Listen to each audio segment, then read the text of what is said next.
Hey guys, what's up? I'm here.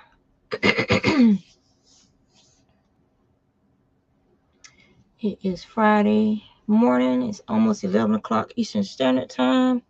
It is nasty, windy, and rainy here in Norfolk, Virginia.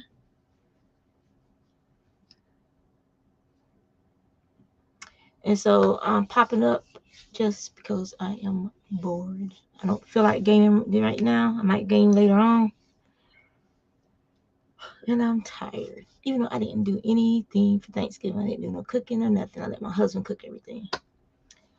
My oldest daughter, her husband, and Luna, they went down to North Carolina.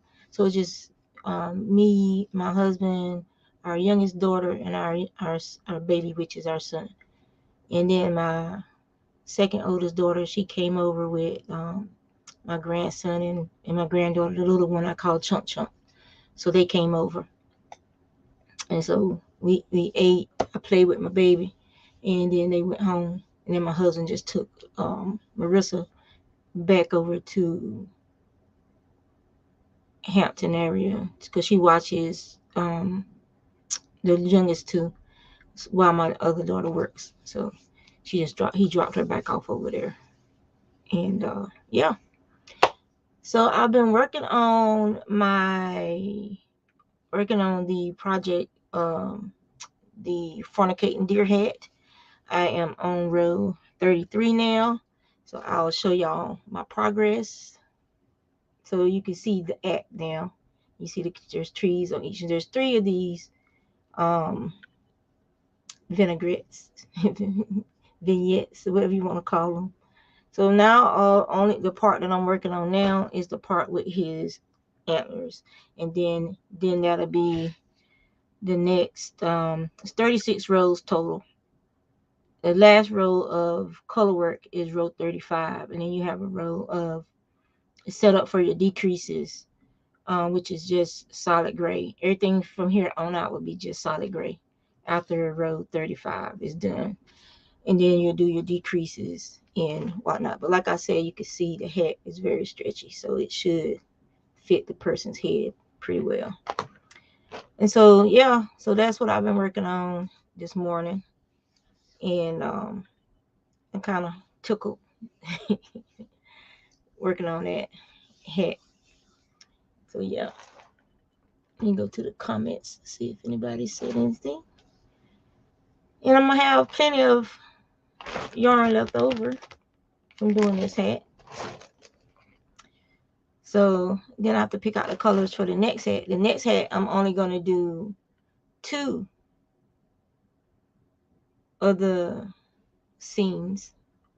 So I got to figure out the pattern, how much space between there's 30, what?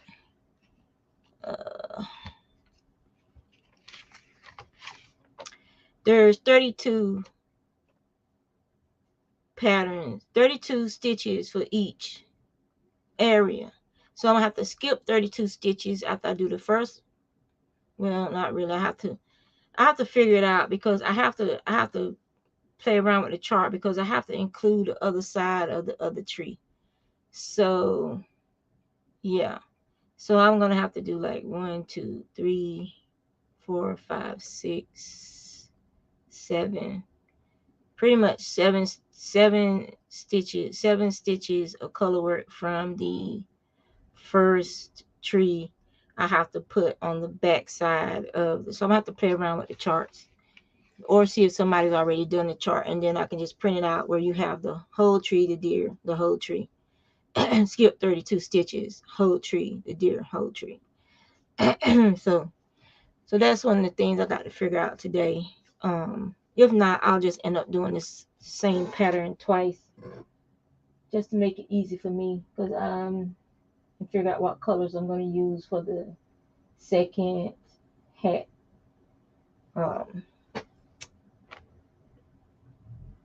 Yeah. Got to figure out. And it's acrylics because the person, they are deer hunters, so it's acrylic, so it's easy for them to just toss it into the water and wash it when they feel like, it's time to clean their hat. Oh, no. The blue is acrylic. The gray is acrylic wool. But it's super wash. So it should be able to wash it in regular water.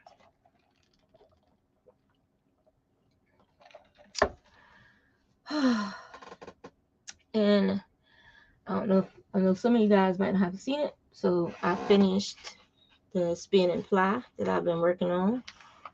So it came out really well. Very nice. And then I started spinning some more fiber that my husband had dyed, which is in there was only 3 of these. It's like a green and gray combo. And there was 3 packs of it. And so this is what it looks like. Okay. So it shows up pretty good. Hey, Miss Linda, I did, and I hope you had one. And so this is how this is spinning up real nicely.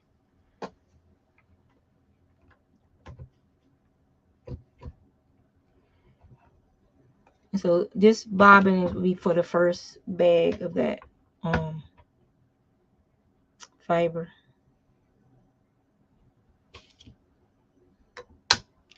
And knitting, what I'm working on for my knitting project is this baby blanket still.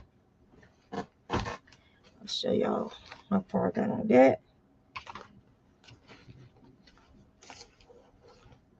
That's how much yarn I have left from the first skein. It is Hobby Lobby and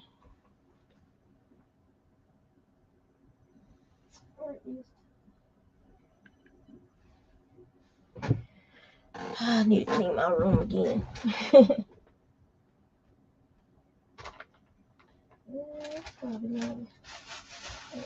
There it is.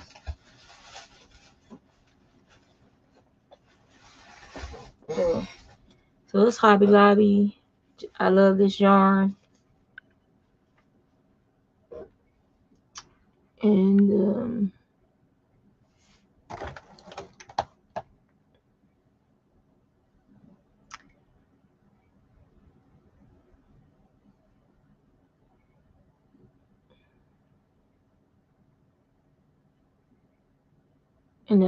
that's the yarn I'm using for this. It's a basket weave. It's I call it a no reason basket weave because I'm not really counting. I'm just doing a basket weave. So I might have, most of them have 10 rows before I switch. Some of them might have 11. Some might have 12. When I started, I think it had like 8. Or it's like 1, 2, 3, 4. Like the very bottom one above the edge has like 4. But that didn't last long. Look, I really don't care. It's just a blanket, so I'm not after perfection with this blanket. Hey, Aisha. So that's what's going on with that. So I don't know if you saw my progress on the hat. So I'll show you again my progress on the hat. I'm almost finished with the chart. So this is the progress on a fornicating deer hat. So that's, yeah. Fornicating deer hat. That's my progress so far. It's almost finished. I just got to do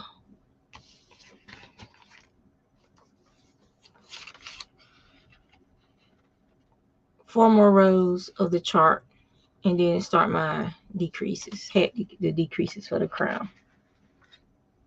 And that will only be done in the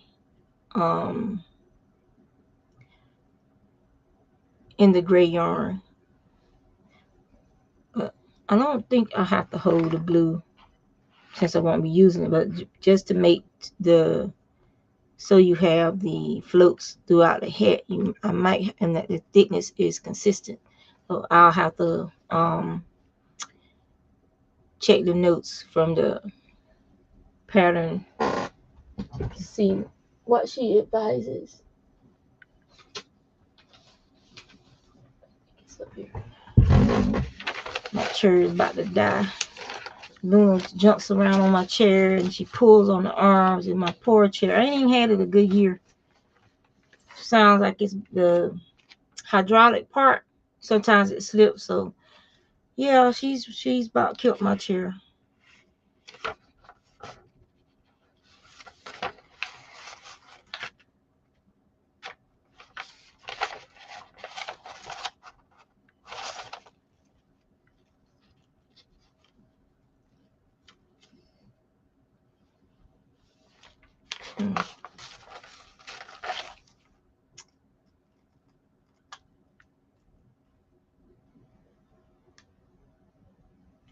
So it doesn't say anything about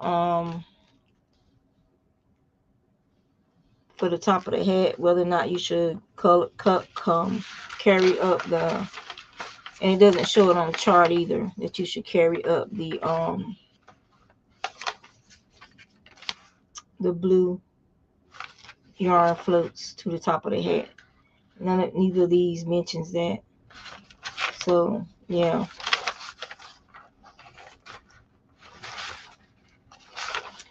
So I guess I won't. It doesn't say to do it, so I guess I won't.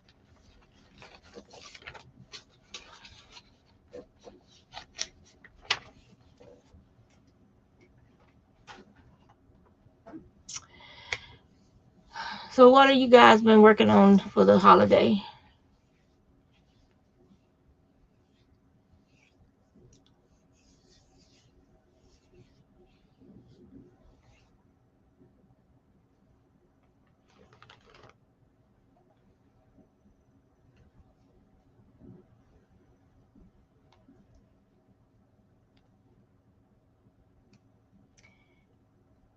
It's a fun pattern. My friend Ashley, she's made probably 30 or 40 of these hats, if not more.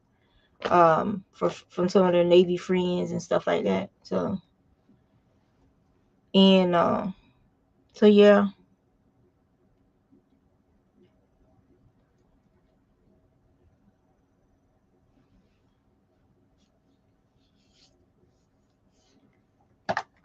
Turn this light off. Because it's overcast, I was using the light to light up the pattern better for me. For my old plus 40 years plus eyes.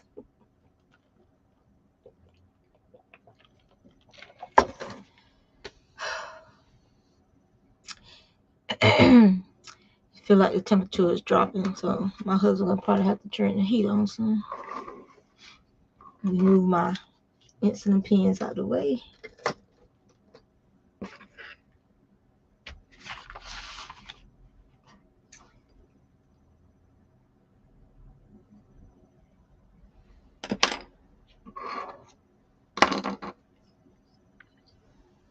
So what did y'all cook? I didn't cook, my husband cooked. So what did y'all cook?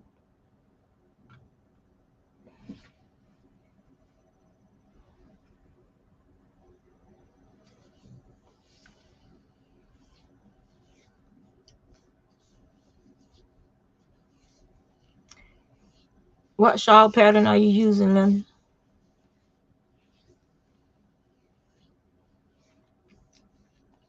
I've knit a couple of shawls. I've crocheted a lot of shawls. And usually if I knit a shawl, it's for me. I've only given away, I've given away 2 shawls. One was Piper's Journey and one was Shaylin's shawl, the Shaylin shawl. And I gave both of them away to some people that I know. They usually have a booth at Maryland Sheep and Wool. Hi, Chandler. So those are the only 2 knit shawls that I've given away. But usually if I'm gonna knit a shawl, it's gonna be for me. I like wearing shawls. Let me see if I have one of them in here. I'll go get one real quick.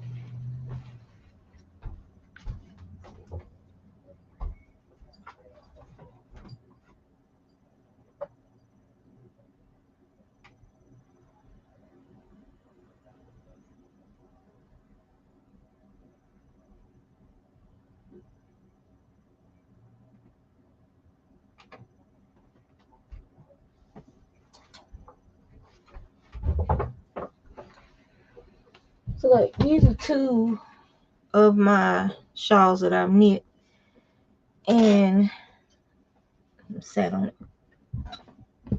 it. This one was Kay from the Bakery Bears, her pattern, and the bottom is actually some fiber from a test dye, and it's Romney, so it's not as soft as the Falkland or a Merino, but it has very good stitch definition.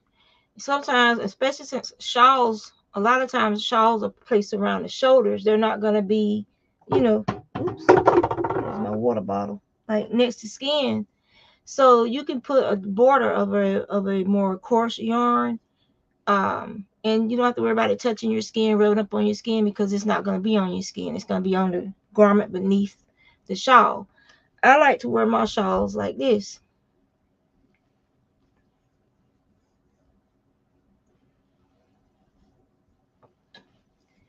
This is how I prefer to wear my shawls, whether a triangular shape, whatever shape they may be. This one is more like a prism shape where it has like the triangular part at the top and at the bottom. So,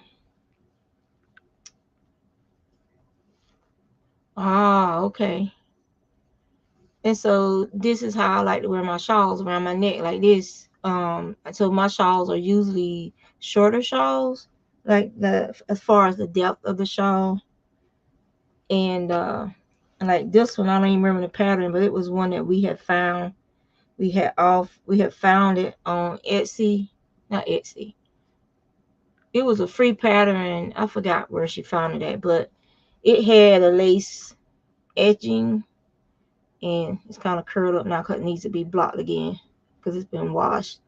But it has like this lace horseshoe kind of. I don't know if you guys can see that. There you go. Horseshoe lace, like in that. And then it has like these dots. And it was a pretty old pattern that one of my friends found, and then all of us decided to knit it. And then I never blocked mine, so that's why mine isn't as blocked out as it could be. Because for me, it doesn't have to be, like this real big shawl. I just need it to be long enough for me to get it around my neck and bring the size down. I could block it out and make it, bigger, but I've been wearing it like this. So really doesn't matter as long as it keeps my neck warm. So yeah, but this one if I find a pattern, I'll let you know what it's called. But if I did it again, I would make it. I would like pick up stitches, because this is just garter stitch on the end. I would pick up probably about from here to here and knit it out and decrease again so that I get longer ends on it, or just start off with a longer one anyway. But it was real easy. If I knit it, put it like this: if I knit it, it was an easy project. I'm not one of those people who like hard projects, because that's just gonna get frogged. I like easy, simple, and follow instructions. Even the lace on this was very easy to figure out and do. So yeah, I'll look for it and I'll see if I can find it for you. But it was very simple. It's pretty, it's simple, and it's easy. I don't know if that's called I don't know if it's a horseshoe or if it's like a daylily type design on there. But this one from Kay from the Bakery Bears, you can find it on Ravelry. I don't remember the name of it right off, but she's on Ravelry, Kay from the Bakery Bears, and they're very easy patterns. I have to find out for you. So yeah, even this color work is easy. You have to just pay attention to your chart. So, and one of the things you can do with your chart to make it easier for you is you can take and you can count, put the numbers in, so that as you do like 1, 2, 3, catch the float, 1, 2, 3, catch the float, you could go 1, 2, 3, catch the float, 4, 5, 6, catch the float, 7, 8, 9, catch the float. And then that way it's easier for you not to not to forget to catch your floats, or to forget where your stitches are going to be at coming up. And I have this little piece of watercolor paper that I cut out.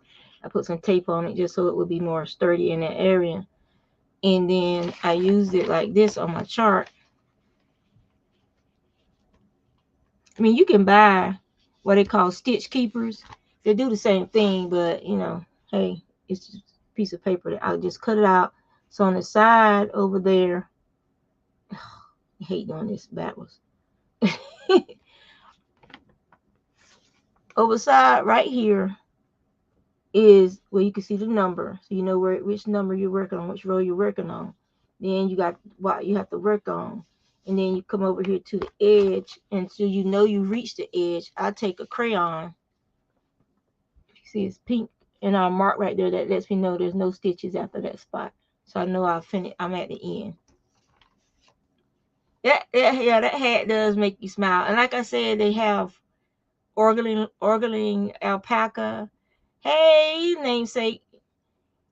And they have moose, fornicating moose. They have all kinds of fornicating charts out there now. But the fornicating deer chart was the first one that I actually saw. And then my friend Beatrice, she did fornicating alpaca. Well, they're orgling alpacas, because that's what it's called when they're together. Yep.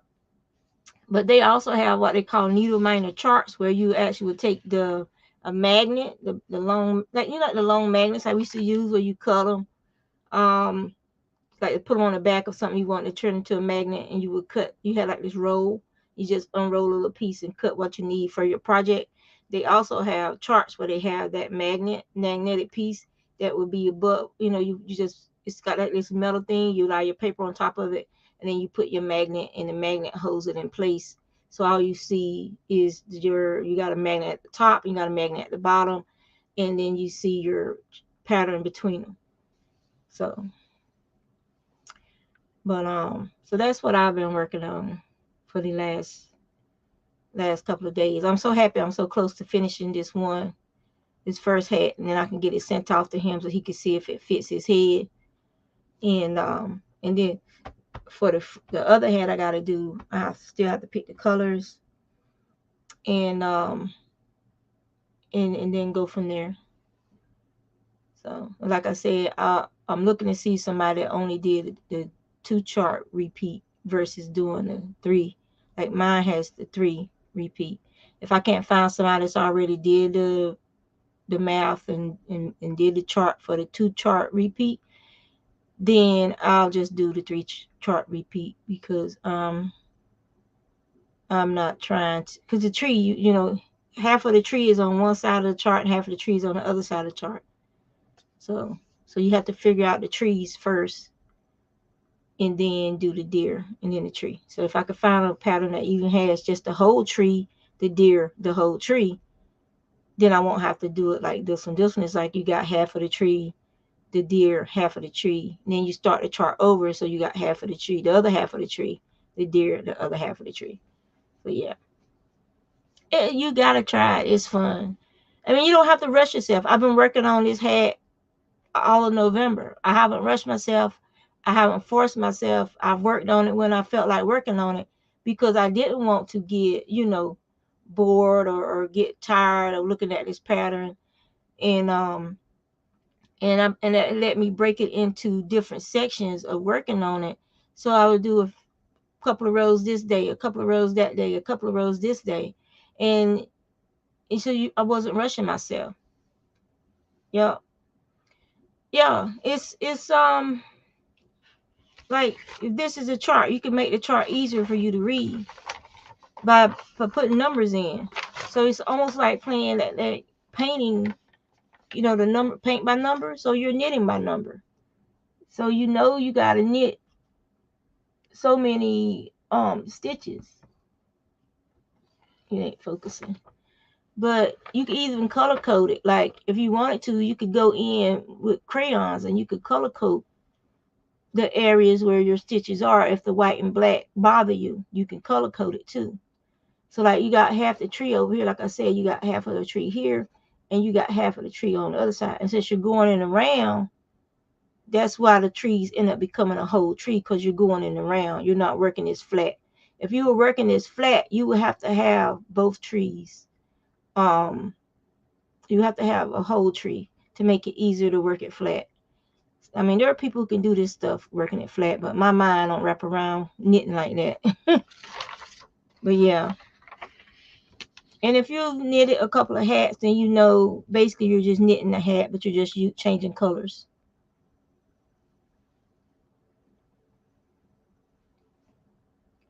And because these areas of the gray are so big up here, that's why I number them, so I can make sure I'm counting while I'm knitting. Wrap my float, 1, 2, the next 3 wrap my float, the next 3 wrap my float. And that way I make sure I'm remembering to carry my float over, and I'm not missing any of the stitches. And what I do is I'll actually go back and I'll count. So if it says this is supposed to be 15 stitches, I'm gonna go back and I'm gonna count and see if I have 15. If I don't have 15, that means I didn't do something right somewhere. So now I gotta go back and investigate, find out where I might have missed a stitch, or I put the wrong color for a stitch. And I gotta go back and find where I messed up at, and then tink back to that area. I marked it. If I found something I made a mistake on, which I did down in this row, I remember because I forgot to put the blue for this dot. Luckily, I was still on the row, but I was on this side over here. So I had to tink back to where I made a mistake, where I forgot to change over to the blue. And then I had to start with the blue, and then I had to go back into the white, which is great for me, to correct that. And that's why you should count to make sure your colors are showing up where they're supposed to. And if it's wrong, then go ahead and tink back. Don't even try to finish out that row, because that's just more stitches to have to tink back. Go ahead and tink back to where you made your mistake, correct your mistake, and then make sure that you take your time getting back to where you stopped at. Count again, make sure everything's right, and then continue on with your pattern. Don't rush it. It's supposed to be something that's fun and enjoyable and interesting. And even if you're tinking back, you're learning, because you're learning how to tink back color work. And so you have to tink back, unwrap the yarn, tink back, unwrap the yarn, tink back, unwrap the yarn. You have to do that all the way to where you made a mistake. So you're learning important knitting skills. Just even if you're making mistakes, you're still learning important knitting skills, or relearning knitting skills, you know.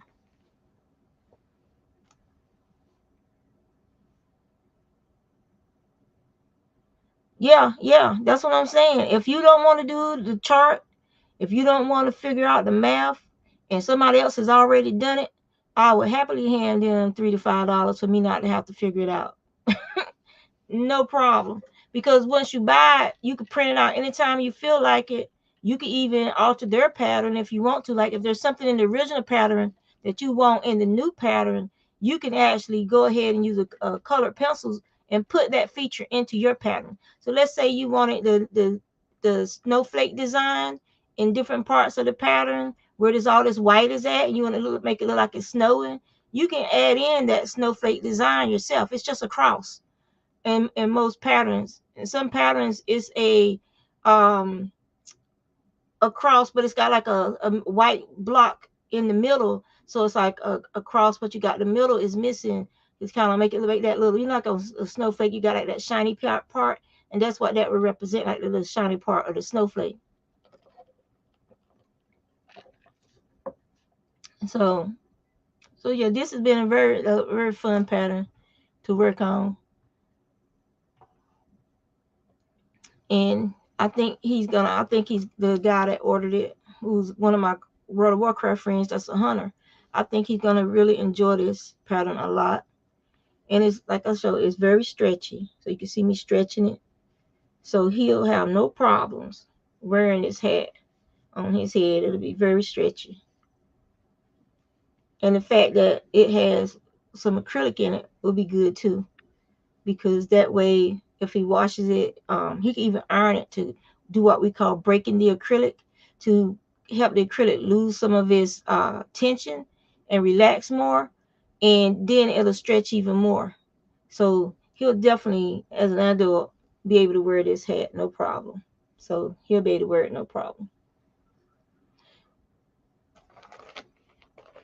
Now his friend, they said, make the hat bigger. So basically, they're saying his friend head is bigger than his. So that's why I want to see if I can find another chart where somebody actually, um, instead of casting on, like his hat is 103 stitches, and so his friend hat would need about 118 stitches. So that means I'm gonna have to add some. I'm gonna have to add, like, I can do the 3 patterns, but I'm gonna still need like an area that's gonna have 13 stitches of the whatever color that is before you get to um the actual pattern. So like over here, I'm gonna have to write in 13 stitches here. So I do my 13 stitches, which is my, to make the hat big enough, and then I start working my pattern, and then I always gonna come back and have to do those 13 stitches before I start my pattern. So I'm gonna have to put a marker. I have to put a marker here and here to represent where those 13 stitches have to be, so I don't forget I'm supposed to do something there. So that's why I'm supposed to put those 13 blank stitches, which will be whatever the background color is, which is, for this one, is the gray. For my hat, it's gray is the background color, and the blue is the foreground, is the color for the actual item. It's the foreground color.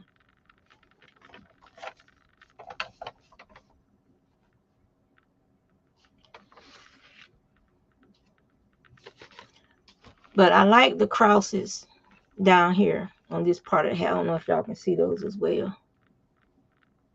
But at the bottom, see the crosses with the little snowflake design in between. Isn't that cute? I like that. Just to have those crosses in a hat by itself would be cute. How long have I been knitting? Um, when I was in the Navy, probably back in 1991 or so, I taught myself how to do the garter stitch. And then I just put it down, didn't touch it again. And it traveled around with me. It was a baby blanket I had started, and it traveled around with me until, what was it, 2006 or 7 is when I actually went to the knitting corner and got knitting lessons. And the item we made, God, I wish I could. I gave it to my mom, but I've made one since then, and I don't know where I put it. I think it's somewhere in here. But it is a dishcloth, but the dishcloth looks like a little half of a sweater, the front part of a sweater. And you do 2 parts, you can sew it together and it'll be like a little child's sweater. But that's what the lady at the knitting corner designed, that pattern. And I still have it in one of my knitting books. And I knit one a couple years ago. It's probably on um my Instagram, but I knit one again a couple of years ago. And it is the fornicating deer hat. Yeah, it's on Ravelry. Just look up fornicating deer, and trust me, look it up on Google and you'll see so many projects made with that pattern. It's ridiculous.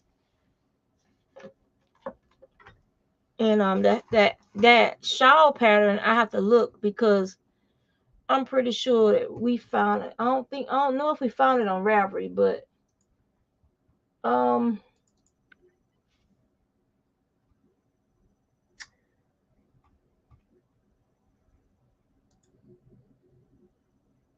but we found it in the God. I know it's on some of my old videos because I always show stuff like that on my old videos, and I probably would have put the pattern information down then.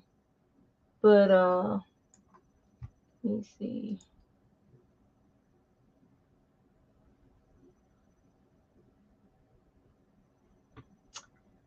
Cause we were like meeting on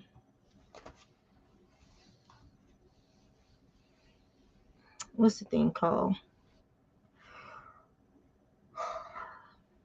I can't even Zoom. We were meeting on Zoom, and when me and some of the other ones started making that shawl. So I'll have to find the pattern if I can get this to view preview pane.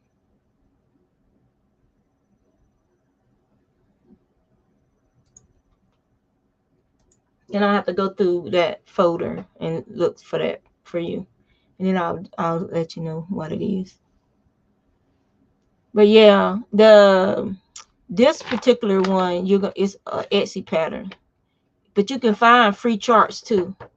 But it's just not the same as this one because she added the band and then she changed up some of the stuff. But there are free charts as well that you can find and download.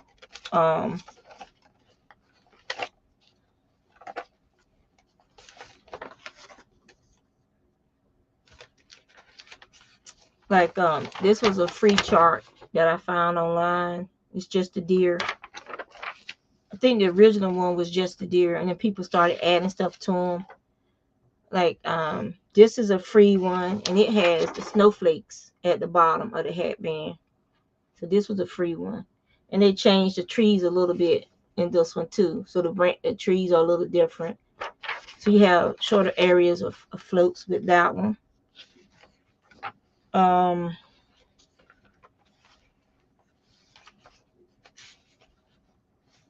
And then there's another one where the lady, if I can find it, she actually used a pencil and this is another free one where the top of the hat has color work for the decreases at the top. So this is for a mitten. So this is the top of the mitten where it has color work at the top of the mitten. And then there's what I'm talking about, the star with the circle on the inside of it. So there are other people who have gotten this, taken this pattern and adjusted it and made it their own.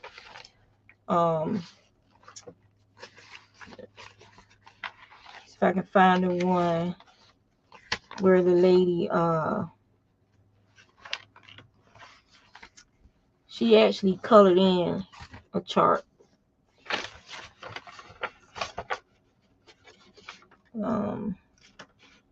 I don't know where I put it. I just saw it a few minutes ago.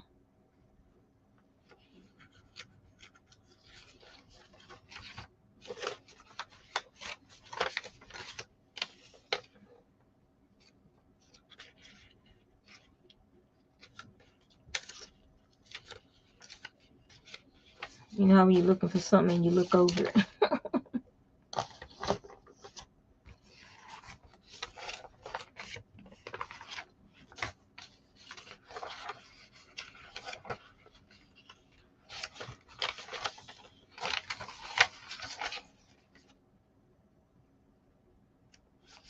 Here it is. There you go. So this lady actually took graph paper and created her own chart. And you can notice that she makes it look like it's snowing. So like these little random blocks, and then you got the snowflake here. So she has hers, so she wants it to look like it's snowing. So yeah.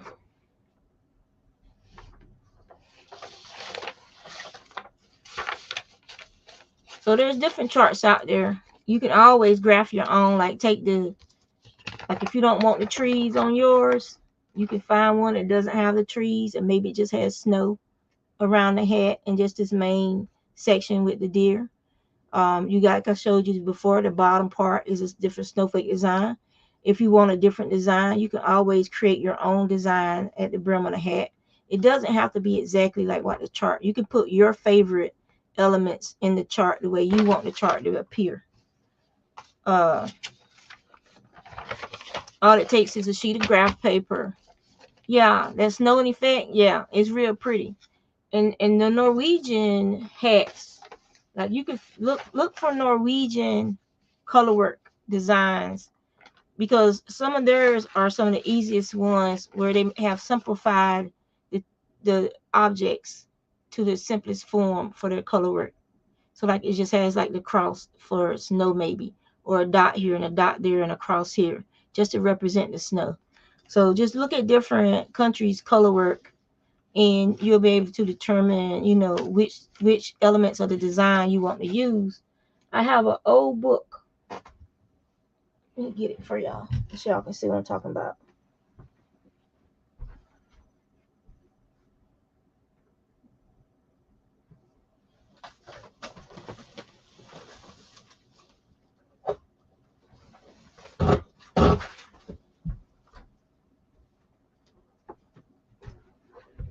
All right, so I before I developed my thrift store phobia, used to go to thrift stores. When I first started knitting, I used to go to thrift stores in the area looking for old knitting and crochet books, and I found a couple. So I found this book here, which was I think the lady self-published it because it was in an old bank ring. You don't really see a lot of old books that are made this way unless somebody was self-publishing. And so it has a picture of the lady on the back wearing this gorgeous black and white color work sweater. And I have to be careful because I don't want none of the pages to pop off this thing. I need to get it rebound. That's what I need to do. But she printed this book using Interweave Press in 1985. But if I could find one of them. It might be another one, but one of the books I have, the lady is actually done like that graph I showed you where she used the pencil. All her graphs are actually basic like that. This lady used Excel, I think, to do hers. But you can see how she came up with the idea. Like she actually drew out the idea first, and then she worked out the patterns that she wanted that sweater to use. And then she told people what to do, how to make the sweater. But this is the first time I saw one bound like that. So I went ahead and got that one. There's another one I have for mittens. It's over here.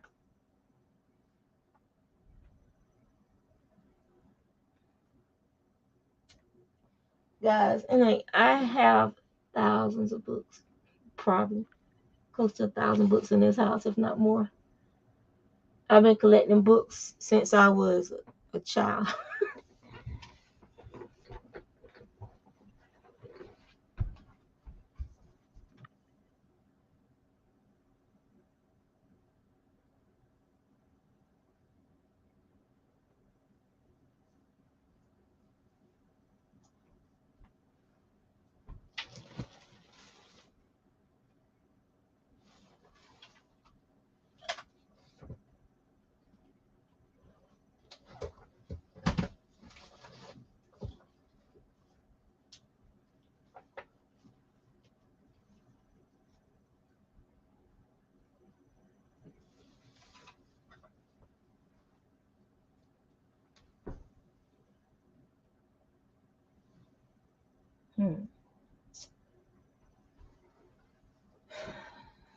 It's a small book.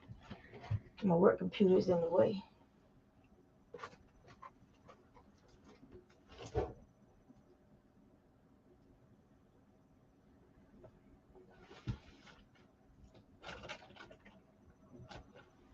And I'm not sure, because when we changed the room around, so I'm not sure which bookcase it's on, but I know it's in this room. So when I find it, I'll show it to you. It's a mittens. It's a book for knitting mittens. But it's old school.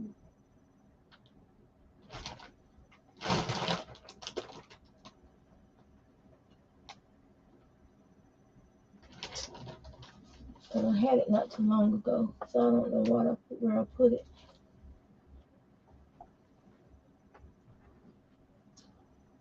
Mm-hmm.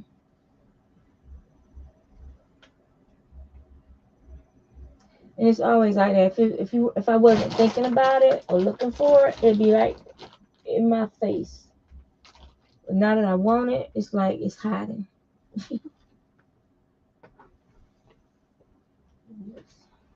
This is Luna's bed in the way.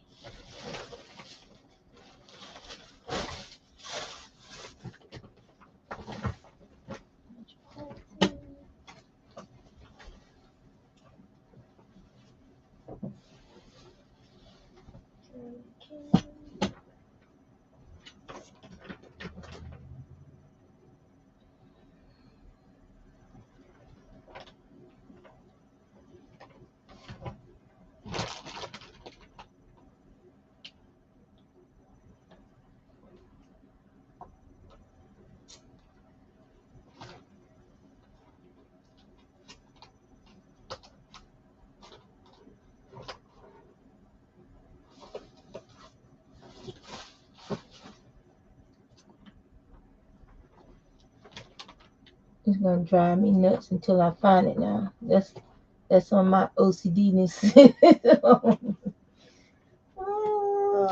I'm gonna be like, where is it? Where is it? I know it should be somewhere easy to find. It's gonna drive me crazy till I figure out what I did with it. Cause I had it out a couple weeks ago, looking at some of the patterns in it, and now I'm gonna be frustrated because I'm gonna be wanting to know where did I do with it? Where is it? Where is it? Oh well. My poncho.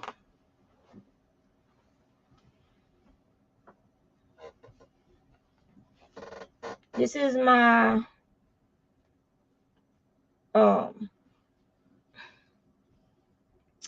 nebulous. I call it the nebulous poncho because it makes me think of like those photos that the Hubble telescope put out when it first started reporting, showing photos with different nebulas and stuff. So that's what it makes me think of.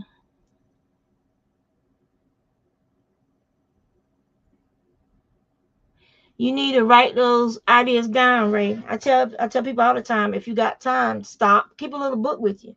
And if you got time, stop and write the idea down and maybe even do like a little sketch beside it. For your idea. It's gonna drive me crazy not knowing what that book is at.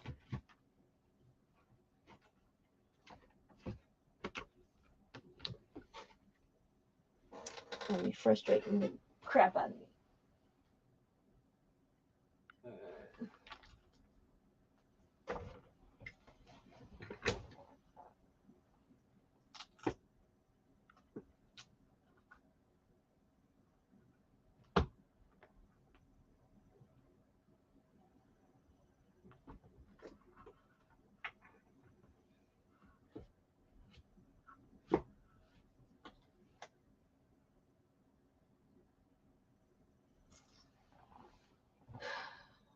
This is a little small book. It's like about that big. It's not a big book at all. So after I get off of here, I'm gonna be tearing this room apart looking for it's gonna drive me nuts. It's gonna drive me nuts. It's probably over here in my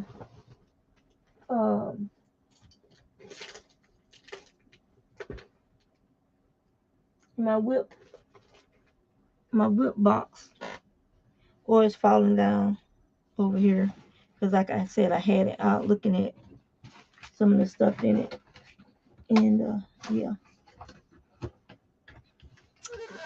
So that's what's been going on with me.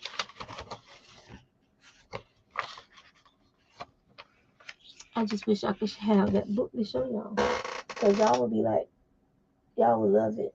That little teeny book with all those hand done patterns, and that's also a testament of the skills of the person that wrote that book.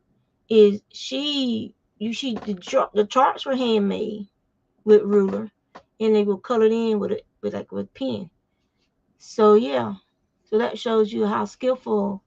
And that's how they also pass different charts around with each other. It's like, let's say you went to a group knitting. They did group knitting a lot, where the women would get together and knit, and they still do.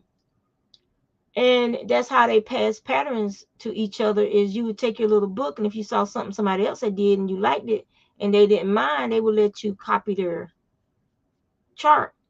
In Estonia, you actually will receive, they will actually give you a sampler that somebody else had done. If someone saw a part of the sampler they liked, or they liked the sampler, and then they, to learn the pattern, they had to undo the sampler and mark down what was happening. So they was able to read the stitches, frontwards and backwards, even as they were unraveling the stitches.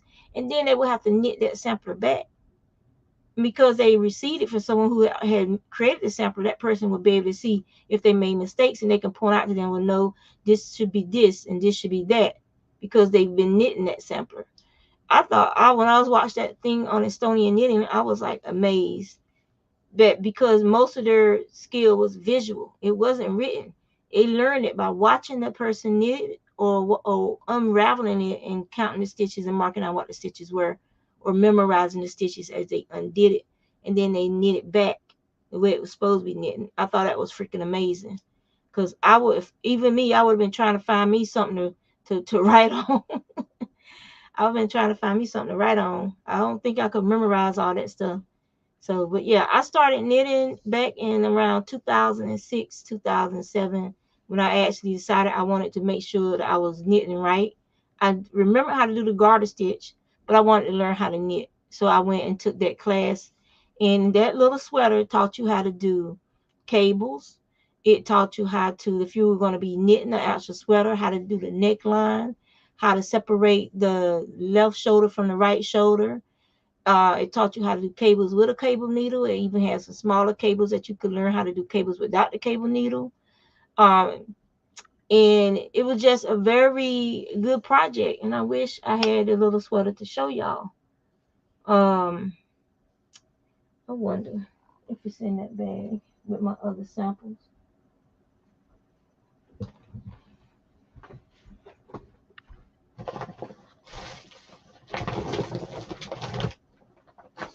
If it's in that bag, y'all be able to see it.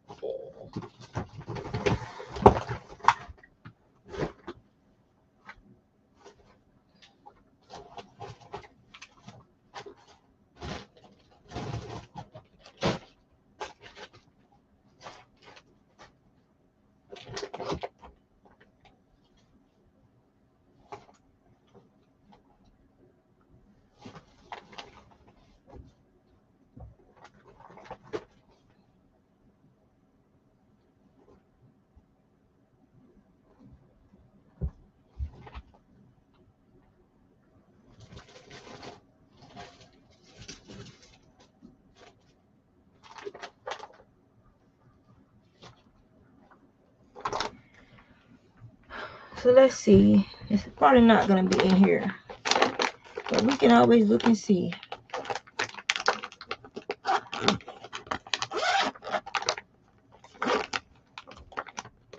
All right. So this was a hand spun sampler. I don't know if you can see the color. It looks faded, but it's a deeper red than what's showing. This was some a silk, and it was a merino and silk. This right here, this is some alpaca that I spun. So it was all hand spun, and I made a scarf with the rest of it for one of my friends, the same lady, her daughter who owned she owned the alpaca mill, and her daughter wanted something made in that. And this is where I was practicing. This is with alpaca, some white alpaca and some brown alpaca. I was trying to do the houndstooth pattern, but I don't think my little washcloth is going to be in here. This is alpaca as well. It was a little too heavy for the lace that I was trying to make.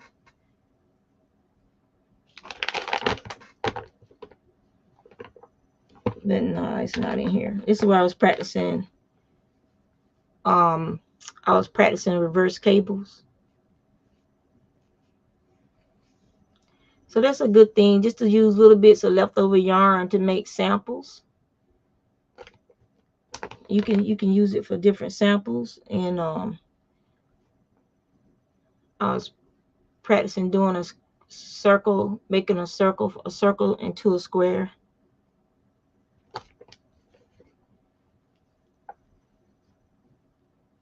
I was trying to learn to do brioche, but this is with crochet.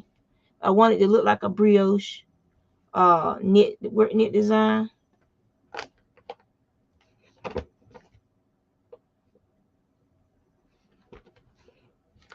This is some broomstick lace I was practicing on with some leftover baby yarn.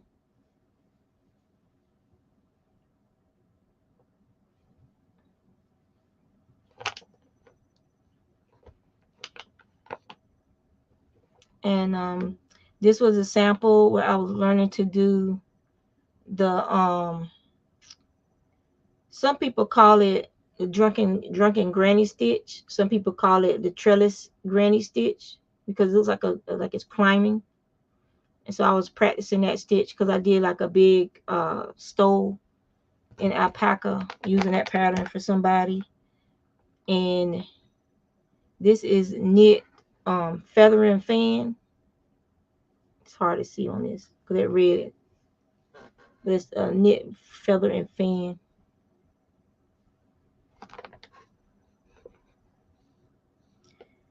And some flowers, like some flowers, some different flowers, some samples, some like little bits of leftover yarn. Uh, and then this was another knit feather and fan. But yeah, this is another sample of color work. This is like my friend did this one, and she gave it to me. But she when you practicing the round, and then she had cut the threads after she practiced. And it's basically that was the little square, the yarn that goes around it, and then some more design work. And this is basically her sample. This is where she washed it to see what it would look like and everything, and make sure her stitches were going to look nice. And then she did the actual sweater, and she gave me that just to try to encourage me to try. But if I find that dishcloth, if I still have it, if I haven't given it away, and chances are I gave it away. In my mind, I think I probably gave it away, but I still had a pattern. So I guess what we could do one day is we can do a knit along, and I don't think Sue would mind sharing it with other beginner knitters, and then we can all do a knit along with that pattern. But it's basically, it looks like a little vest, and if you do two, you could probably even sew it up, but it'll be a small vest. But I'm just saying, if you got like one of them teeny tiny dogs, they could probably wear it, or a preemie baby.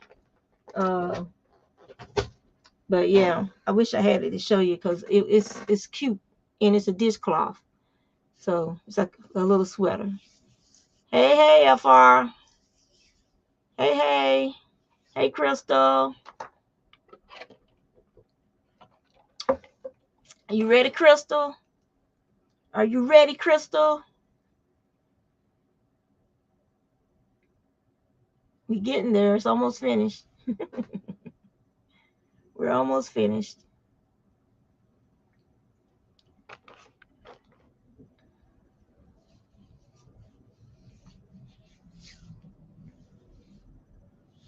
Y'all know this just gonna bug me to death until I find that daggone book. It's gonna bug me.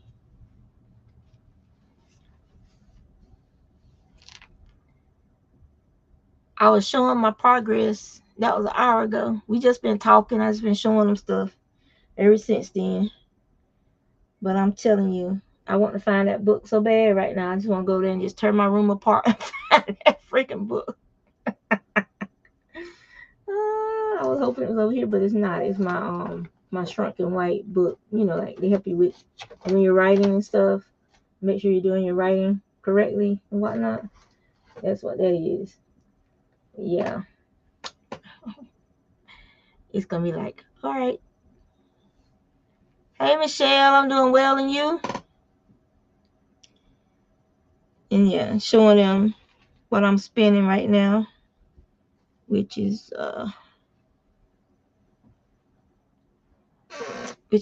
it's Romney, so it's this fiber. It's like green and then it's this gray. It comes from a braid. It looks like this. So the braid looks like this.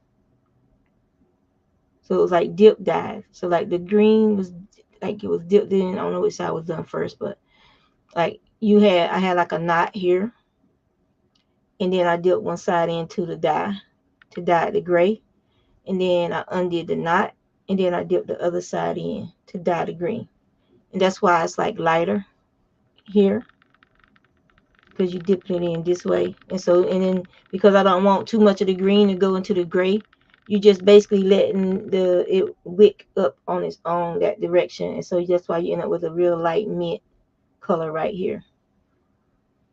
Cool. I remember we were doing those, we were experimenting. We did some of these with blue and white, but I think somebody bought those and because they're not in my stash no more, so I didn't spend them, so somebody probably saw them and bought them. Like I said, when my friends see stuff and they want it and it's like that's it, it's gone.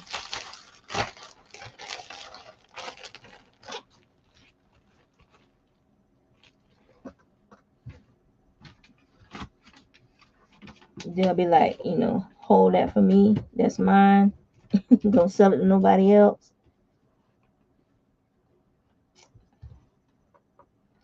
I'm just so frustrated that book is not where I know last place I saw it at.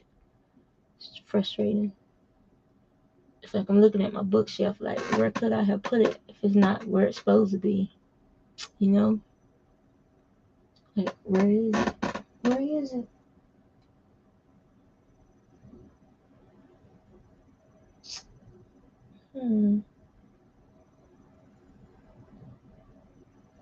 Frustrating. So, but it's spinning up really nice. So I always tell people all the time that for some people, Romney to them isn't next to skin soft. For me, I love fiber, so it doesn't bother me because I know the characteristics of the fiber. I know that with use and age, Romney tends to soften as it ages, and it's hard wearing. So this is something I would make for some winter gloves or something like that you're gonna actually, those mittens where they put the tufts of fiber on the inside, the thrummed mitts. Like I would use the Romney as the fiber for the mittens, and then I would thrum it. But it has like those heart-shaped little designs on the back, and it's called thrummed. Where you add those to your knit project or crochet project for the inside to be nice and warm and fluffy. So this is turned out to be a very pretty spin. I mean, the camera doesn't do it justice. That green is kind of makes you think of a dark tropical kind of green. It's very pretty.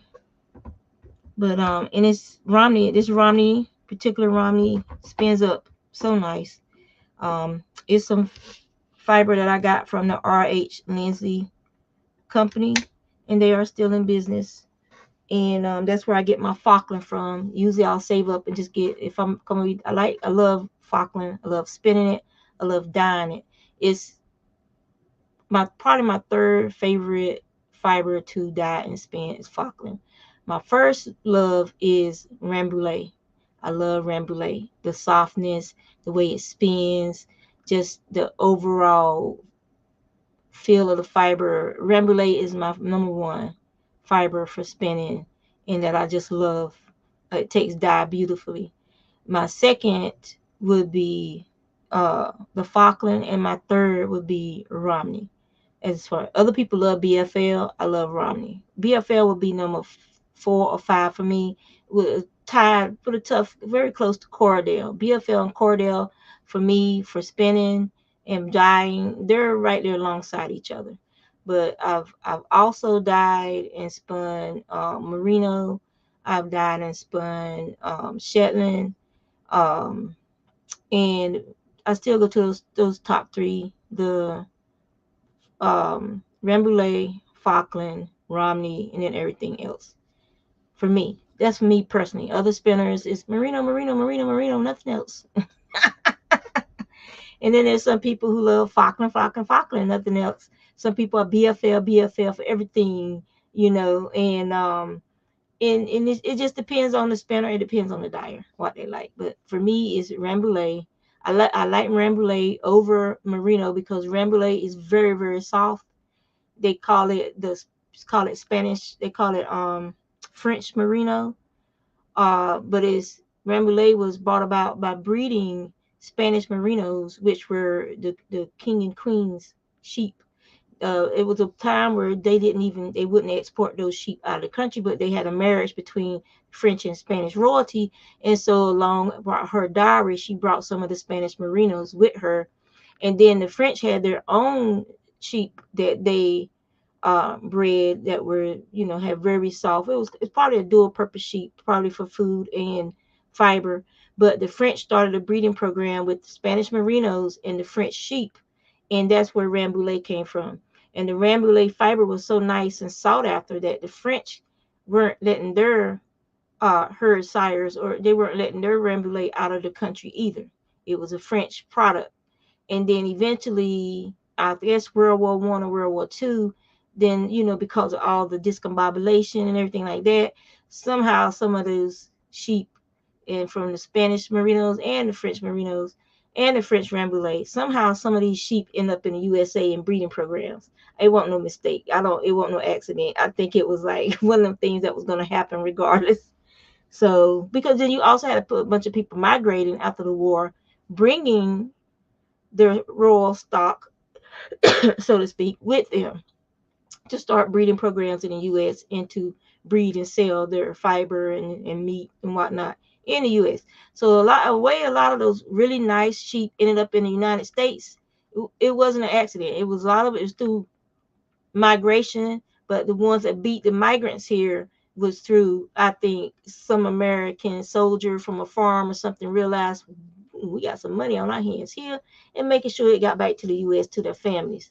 Um, or the government could have said this would make better uniforms for our people and it getting back to the United States and breeding programs. Who knows how they got here? I'm just glad they're here. Now, also, South America has a region called Punta. And the sheep in that region are believed to be, I don't know if they did the genetics yet, but I wouldn't be, I'm pretty sure they have some merino ancestry, maybe even Rambouillet ancestry. But this fiber has a unique creamy color to the fiber. It is just beautiful. It's just its own beautiful creamy color. But it also has a luster like a long wool. So I'm pretty sure some long wool was with inside that breed as well, because it actually has a little shine to it like some of the long wools do. But punta is a very easy fiber to spin, and it is gorgeous. So if I could get my hands on some more of it, which I haven't been able to get a hold of it like I used to. I used to be able to get it from this lady that sold it on Ravelry. She would get mill ends from the Brown Sheep Company. She would get all their mill ends, including a lot of the punta.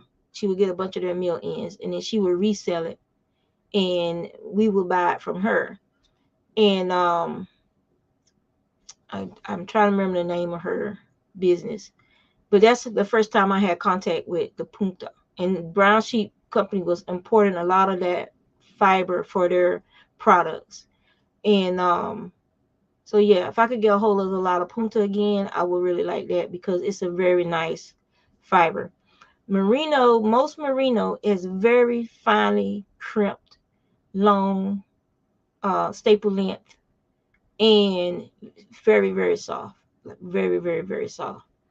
Beginning spinners, most beginning spinners do not start with merino, and I wouldn't advise them to start with merino because because it's finely crimped, it takes the twist quicker. So you end up with it being over twisted, too much twist in the merino. If you're going to start spinning merino, then I would advise you to practice on it with a drop spindle first until you got used to how that fiber feels, how it drafts, how it handles, how much twist to put into that fiber before you decide to take it to the wheel. I tell people that all the time.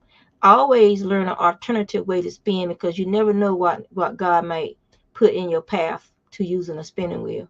Or you might develop arthritis, or you might, any number of things could happen and you not be able to use that wheel, but you can still use your hands. That's why I tell people at least try to learn on a drop spindle first before you move to the wheel. Also, if you learn on a drop spindle first, it's easier to move to the wheel because you already know how to spin, you already know how to draft, you know how to draft under a weighted tension. When you don't have to do that with a spinning wheel, you have to actually adjust the tension on a spinning wheel so that it'll pull onto the bobbin. But you've learned all these things by using a spindle, a drop spindle. Showstopper from Hobby Lobby is an acrylic and it can be slippery. I mean, you could try on it because it's cheap. But if you can get a hold of some Falkland or some Romney, I would. Even Romney, I think Romney would probably be the best fiber for anyone to learn on because it's a longer wool.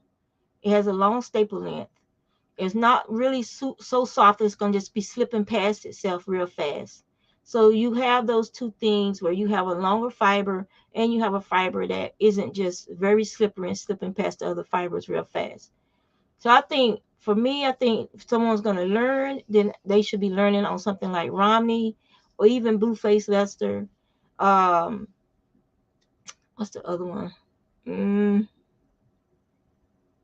Border Leicester is also a good fiber to learn on.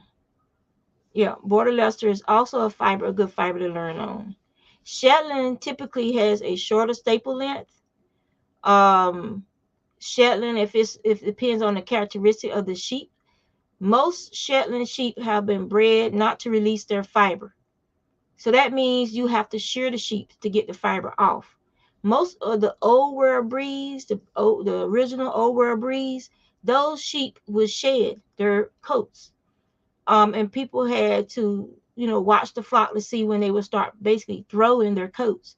And then they would bring them in to shear them. Like you've seen, if you watch videos of people plucking the rabbits, that's how a lot of the sheep, old world sheep fur had to be removed. You just pulled off those parts of the coat that were already loose. And that's how they sheared them. They were pulling those fibers free.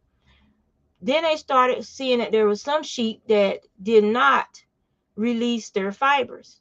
And those sheep being the ones breeded because they wanted longer coats. So they bred them, let the fiber stay on them until it was longer, and then they will have seasons where they shear the fiber off the sheep. Because if you don't, you're going to end up with this sheep that's overheating in the summertime and stuff because it did release its fleets and it didn't get sheared. So they always had like some escapees they would find after 2 or 3 seasons where they couldn't even hardly even see from the maddedness of the fiber and stuff, and they were basically starving to death because they couldn't eat because the fiber was getting all around their mouths, blocking them from being able to eat and stuff. And so that's why they have breeding programs now. I know with the Shetland where they're breeding and so that those genetics are being brought back into the lineup so that these sheep can release the fibers. Like if it starts getting warm, just like your dog sheds, these sheep start shedding, and they have to bring those sheep in when they start shedding, and then pull those coats off the sheep or shear them off, however they want to get them off.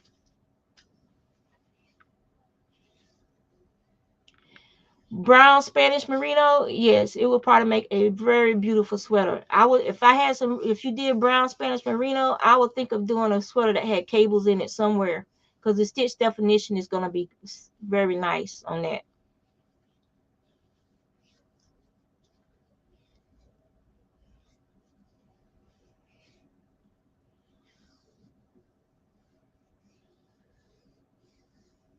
And alpaca is a hair animal, really, like human hair animal. Their fiber runs the gamut from super fine to thick, but it's still alpaca, which means it's still a very warm fiber. And the alpaca fiber is divided into different types of hair. And you have to look it up because I can't pronounce them, but I know one of them is like huyaka or something like that. So it's different kinds of hair. Like you got the super fine hair, the fine hair, the nice hair, the not so nice, the really not nice, and just the little hair. And so the alpaca fiber that is blah, that fiber is usually used in the rug making industries or making those big coarse coats you see on the TV that they make from the not so nice hair. It's more like a carpet fiber. And that's what it's really used for in those real thick coats to wear over their regular coats when they're going to be out in the cold for long periods of time. Um, and then, and then the other hair is used for hats or socks or whatever. But they classify that fiber depending on how fine it is by the micron count. Yes, the plucking. If you see somebody plucking a rabbit, that means that rabbit is starting to lose its fur. And since that rabbit is not necessarily a pet, but it's not a meat animal, it's being raised for its fur. So then the owner would take that rabbit and then try and pluck as much of that fur off as it can. Guernsey sweater means it's named for the region. It's not named after sheep. It's named for the region. So you can look up Guernsey and look up different Guernsey designs.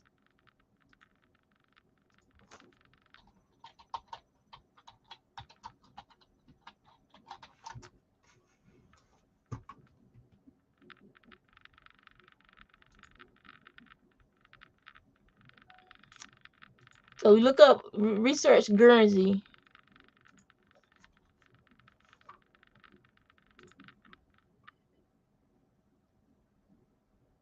And there's probably some books out there too, and fisherman wool sweaters as well for the Guernsey sweater. Micron is just what it sounds like, by the micron. And I have to open up a new window. The finer the micron count, the finer the fiber.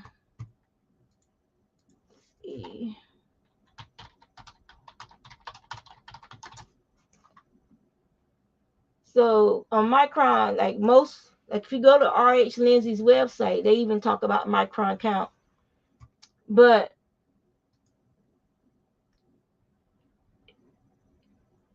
like the human eye can only discern 3 microns. So anything beyond 3 microns is not visibly seen with the human eye. So it's usually they're talking about here, it said talk about merino wool, but it's any wool for a micron count. So the lower the diameter, like 10 would be big, if I remember how it was explained to me.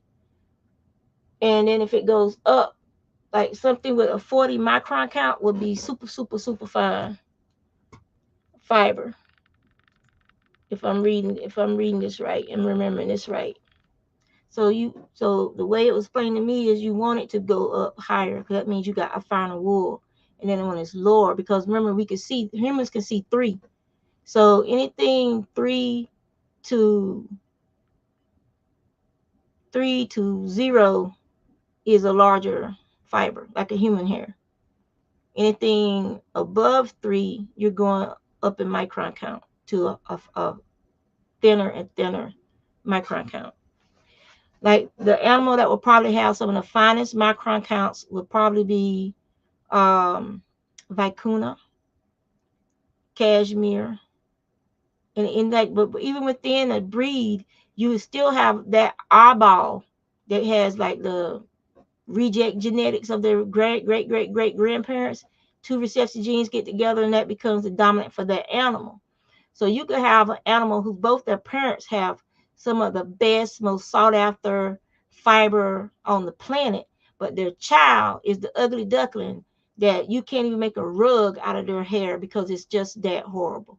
So each breed has individuals within the breed that are on the best of the best range, and they have individuals in the breed that might even be brother and sister, twins, and this one of them is like, oh my god, I need to get that one into a breeding program, and then the other one's like, oh my god, where the hell did you come from? And its wool is just that horrible that you don't want to risk that animal passing this genetics on, regardless of who its grandparents were or whatnot. So you just take them completely out of your breeding program. They either go to a farm, just like some people have animals just to help keep their fields mowed down and use them for meat sheep, or just pets that mow their fields.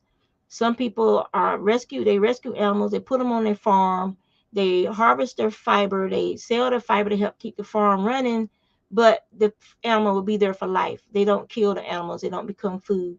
So it all depends on that farmer, how he deals with his duds, so to speak. That is how the what's this child's name? Hold up. This is from Windswept. This is some BFL number 3 that I'm trying to find. Some Rambouillet wool, 6 ounces. So this is going to be from the Homestead Wool and Gift Farm. Like sometimes she'll get fiber that I want, like Rambouillet, and so I'll order it. But the Homestead Wool and Gift Farm, or Sanctuary Wool, they are a sanctuary farm that local farmers in the area, if their sheep gets hurt and it can no longer be, what they were there for, then they sometimes give those animals to the Homestead Wool and Gift Farm because they know they'll let that sheep have a good life until the end of its life. And there are other sanctuary wool programs out there, but this is the first one that I've dealt with. This is the one I always deal with. So this is Rambouillet, and his Rambouillet, he's not the softest I've felt, but he's pretty darn soft. And he's mort, which is mean he has a light brown fiber.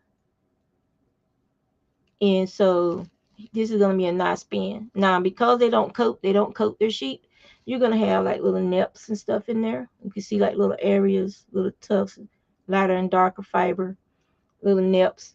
That's gonna give that yarn a little bit of character, but it doesn't matter. It's still gonna be a beautiful yarn, a soft, squishy, spongy yarn, and it's still gonna be a nice fiber of nice yarn to use. And it'll just have a little more character. That's one of the things I like about handspun is handspun is not gonna be like Line Brand's homespun. That is not. It looks nothing like homespun yarn. I've never seen homespun yarn that looks like Line Brand's homespun. Line Brand's homespun yarn looks like unraveled carpet yarn to me. That's what it looks like. When we were growing up, we lived in a mobile home, and one of the first things my dad did was he pulled all the carpet out of there and put down linoleum and hardwood floors in there. And that carpet, when you unravel it, that's what we would just sit on there just playing around with it, pulling it apart. That's what children do. And the first time I saw homespun, I was like, oh, this looks like the carpet that used to come out the trailers when my dad and them would be rehabbing trailers. Yes, you could, like, sometimes you can see it, but sometimes it looks can be deceiving. So that looks super, super soft to you, right? It looks soft. It looks like it should be soft because of the way the hair is. See? It looks like it should be soft. See, it looks like a real, you can squish it. It feels real nice. It's not scratchy. If I put it on my face, it's not scratchy. And so this should be, even if it wasn't as soft as it is, because you tested it against your skin, this is going to be a nice fiber. However, in that same thing, I'm going to show you it's churro, which is a rug the Navajo use, churro sheep to weave rugs. So churro is not a next to skin soft wool. And even if it's crossbred with another sheep that has a soft wool, you have a 50-50 chance of whether or not the churro is going to be dominant or the other parent is going to be dominant, or if you're going to get something in between. You want something in between because then you get that churro texture or fiber length, and then you get that softness from that parent. Now, North Country Cheviot could be soft, or it could be hard, it could be something in between. You never know with North Country Cheviot. But when you mix a North Country Cheviot with a churro, you never know what you're going to get. So,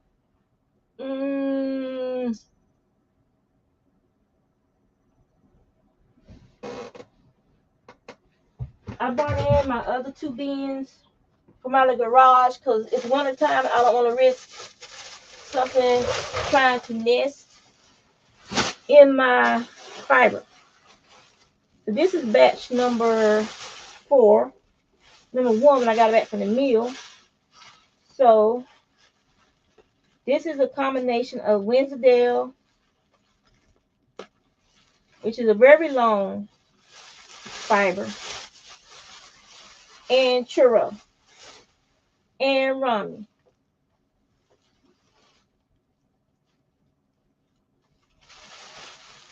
And I'm going to show you what it looks like.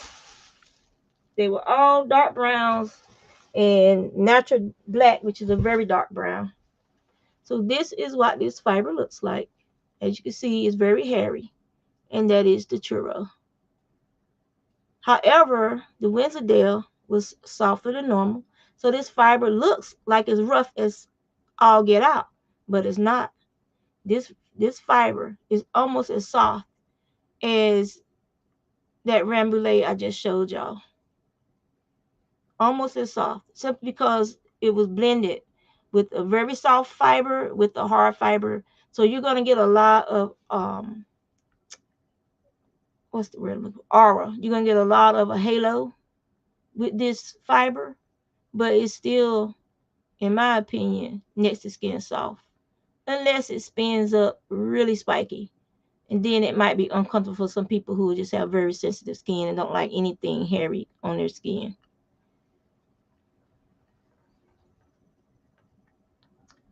Oh, on my hold on, let me put this up, and then I'll show you. That is my poncho. It is my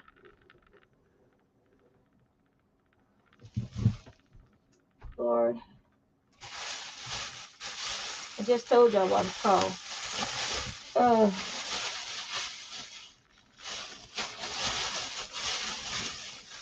So I gotta start actually breaking down some of these bags and selling some of this fiber. I will never be able to send all this fiber.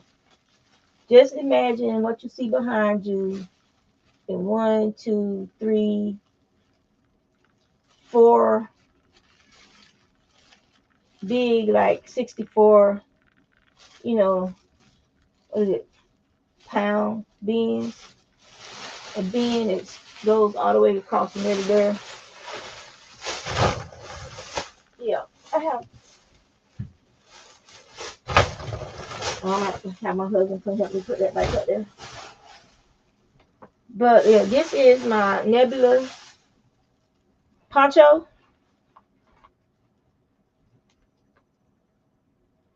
So this is made from Joann's buttercream. Remember that a couple years ago, about 5 or 6 years ago, if not longer, they had the little circles. Oh God, my brain is just leaving me today. Hold on.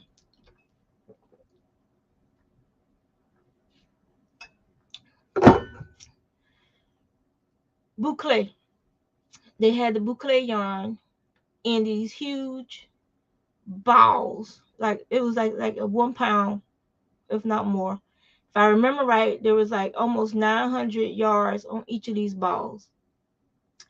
And they had some that was solid colors like this, and then they had some that was like variegated. So I bought 3 of the variegated, and then I went to Hobby Lobby and I got the Hobby Lobby Black Sparkle yarn, and that's the name of it. It was Black Sparkle.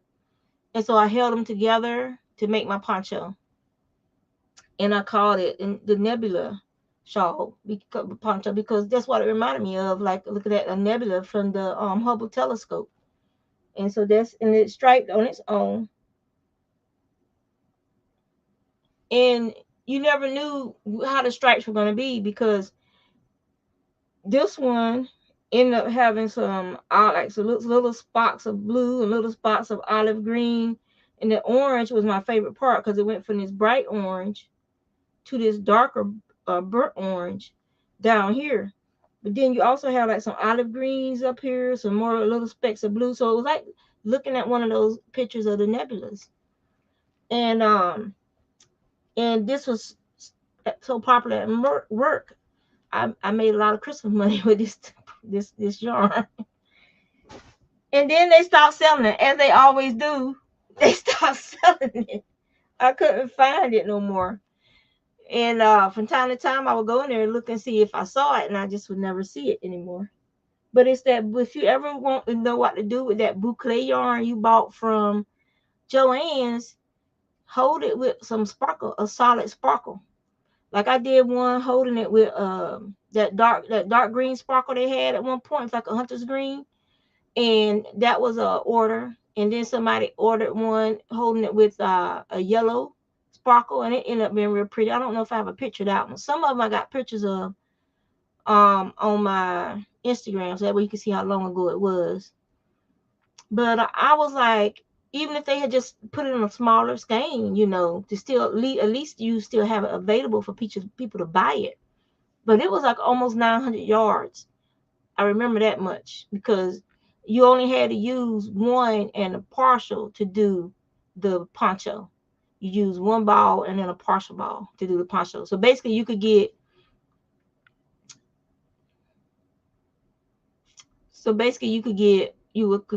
one ball left after you did two ponchos. You had enough from each of those left over to be one ball. And so then, you just kept going. So, but I used all of my I don't have no more of that, and I haven't been able to find any more at Joann's. And from what I read, Joann's is gonna start closing down more of their stores. About 4 years ago, they closed down uh most of the stores in my local area. And so we have one Joann's that is in Chesapeake, Virginia, in Greenbrier. We have that one Joann's left. And so if they're gonna do more closings, then we might lose that. It's so busy though. It has to make, if that store is losing money, then somebody is stealing, because that store always has people in there lined up buying fabric out of that store.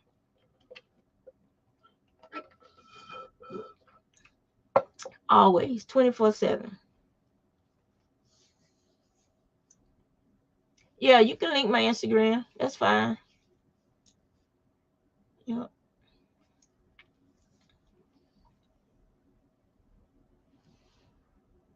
So did I miss anybody's questions about stuff?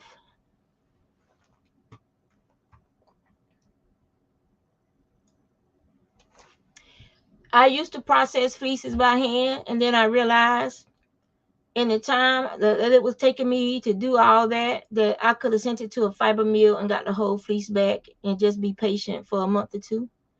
And so that's when I started using my friend Jana's mill to process any fleeces that I bought. So when I would go to Maryland Sheep and Wool or other fiber festivals in the area here in Virginia, then I would always stop by at Jana's mill and just drop the fleeces off with her. And then because I became good friends with her and her family, I just go up there visiting stuff anyway, and I'll just get it when I got it. I didn't really care.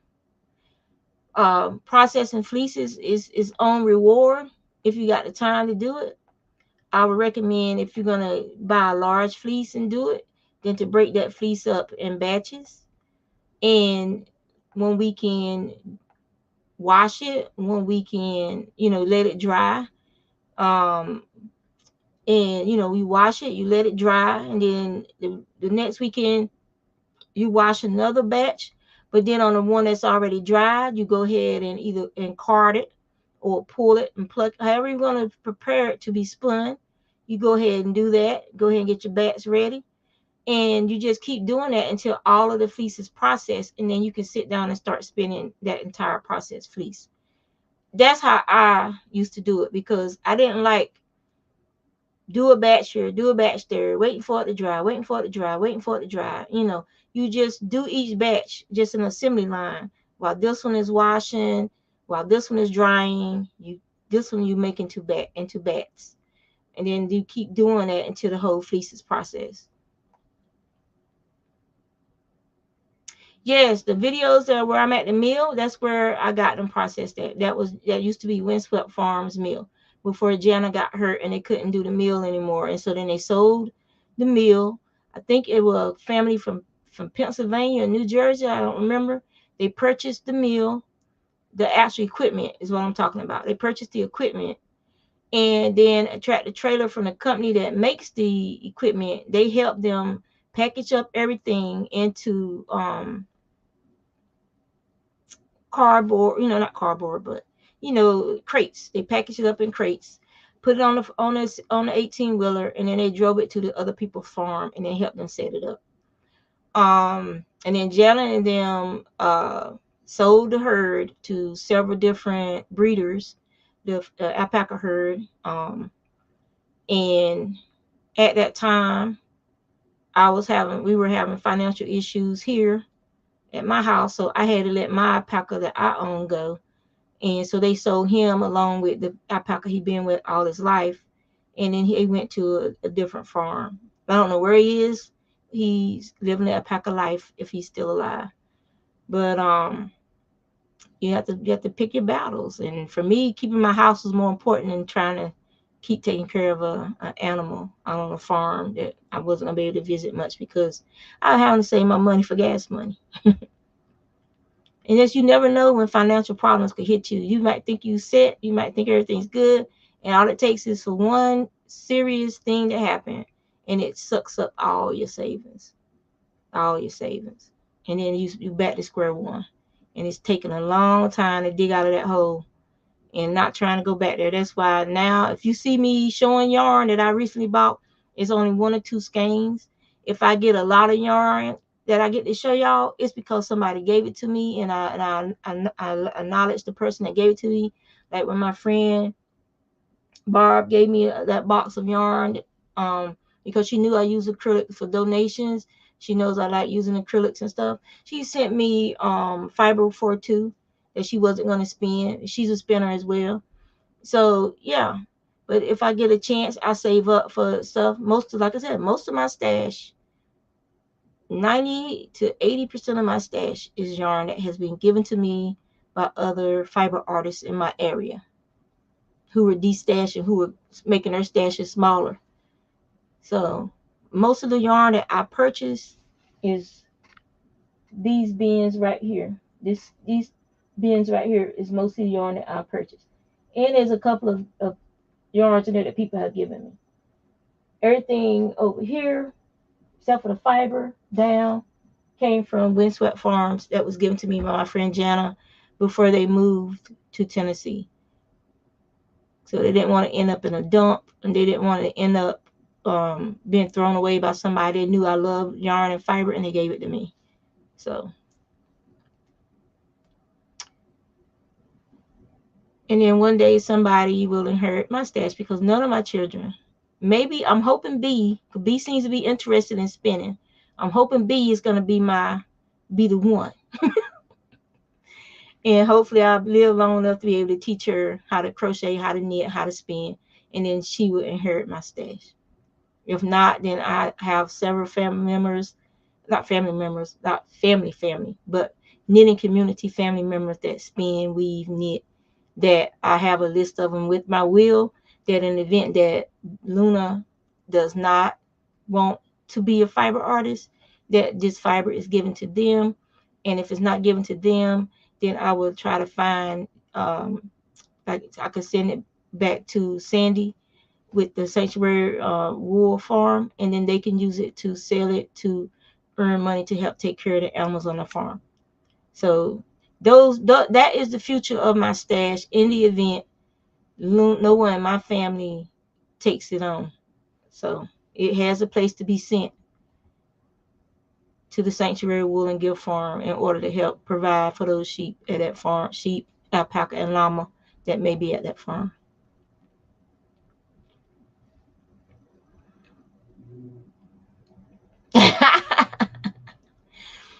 But that's what I'm trying to explain to people. Like, a lot of people, like, I've been crocheting most of my life. I've been knitting for over, since like 2006 and 7, like knitting, because I took a class. Most of my stash has been given to me since 2003. People have been giving me yarn. Like, one girl was emptying out. She had storage unit full of yarn, and she just bought in a couple of big giant, like those big leaf trash bags full of yarn, and gave a lot of it away to us. Yeah. And so most of the yarn, if y'all could have seen much of that yarn, I think I have videos where I showed some of those big trash bags full of yarn, where I knit up hats and shawls and scarves with that yarn and donated to local, like the mission. There's the mission. I can't think of the whole name of the thing, but there's a mission thing near here for the homeless and stuff. I knit all that stuff up, crocheted all that stuff up, bagged it back up in the same bag she gave me the yarn in, and took it to that mission for them to give to homeless people in the area. I've given tons of donated yarn items to Edmark Foundation for the kids, like with the star blankets and stuff. And if you watch any of my old videos, you might have seen videos where I showed the blankets that were being donated and explain my reasoning behind the star blankets. And my favorite colors, my favorite colors are boring to people because I love natural colors. I love the grays, the browns, the natural blacks, the Morits. And with Romney, when they start aging, their fiber, sometimes it gets like this beautiful silvery gray sheen to it. As they're aging, their fiber can change colors to this pretty gray. And sometimes as they age, because they're not able to process the nutrients like they did when they were young, sometimes their fiber actually softens as they age. And so you might have that same sheep you got fiber from 2 or 3 years ago, and you go back to get fiber from them after they've gone gray, and it is such a different fiber. You don't even want to believe it's the same sheep, and it's so soft, and even the crimp sometimes relaxes in the waves. It's more of a wavy fiber versus like it used to be when they were younger, where the crimps are closer together. So my favorite fiber, I don't think I have, Morit would be my favorite color of fiber, like the natural, very light, almost a pinkish brown color sometimes. The Morit is my favorite color. But I prefer the natural colors versus dyed fiber. Or like that creamy punta, the punta fiber, that creamy color is, you can't get that with dye. That color is just so unique to that region, to those sheep. It is just such a beautiful, creamy, almost, if you've ever seen clotted cream, um, it's like the middle of the cream is like a dark color, but as you go towards the edge of that clotted cream area, it's like this lighter, real light, creamy color. That is as close as an example I can give you of the color of that fiber. I wish I had some here to show you, but I spin that stuff up so fast it ain't even funny, because it's just such a joy to spin. And I don't even think I have any in the here. Like, I'll show you what I mean by it's my favorite fiber to spin. This bag is all natural fiber. The grays, this is gray, and the browns is natural. This whole bag, there's 2 bags, like it's this bag and another bag full of just natural colors.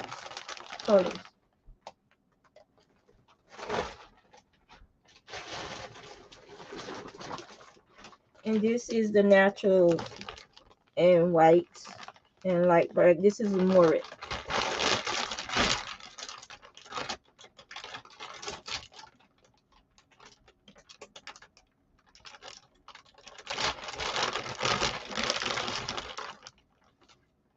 so this one is Churro and Cheviot from a sheep called Velvet from Walks Far Acres. And her fiber isn't what would be considered, I mean, it's soft, but for some people, they wouldn't want to wear it next to their skin. With me, it wouldn't bother me. But this is a 2-ply lace weight. There's 2 plies right there. That's how fine her fiber spun. And that's what I'm saying. Not every sheep is going to spin the same way. And churro fiber is typically a thicker rug wool. Cheviot can go soft. It could be rougher. It could be thick. It could be fine. You never know what you're going to get with Cheviot. And so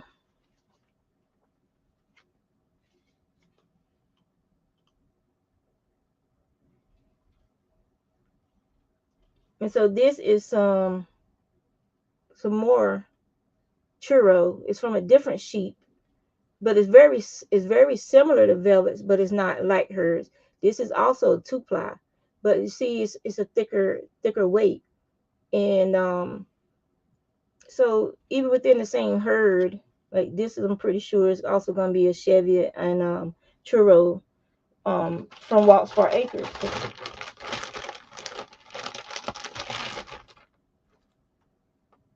And this was a sample somebody gave me, and I spun it up.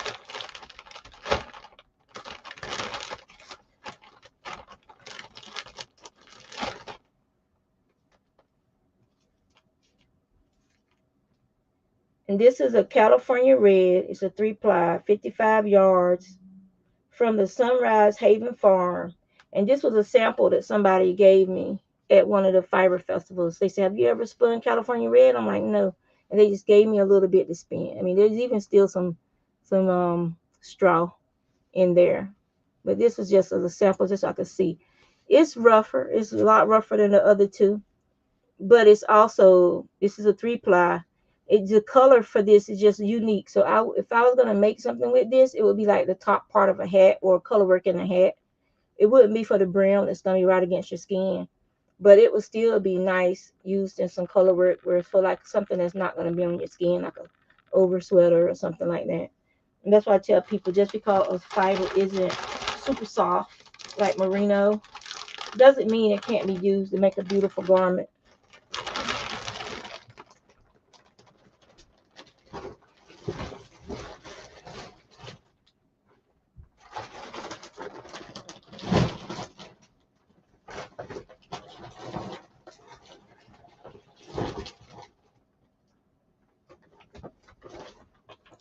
And so this bag is some of the spinning that I did this year.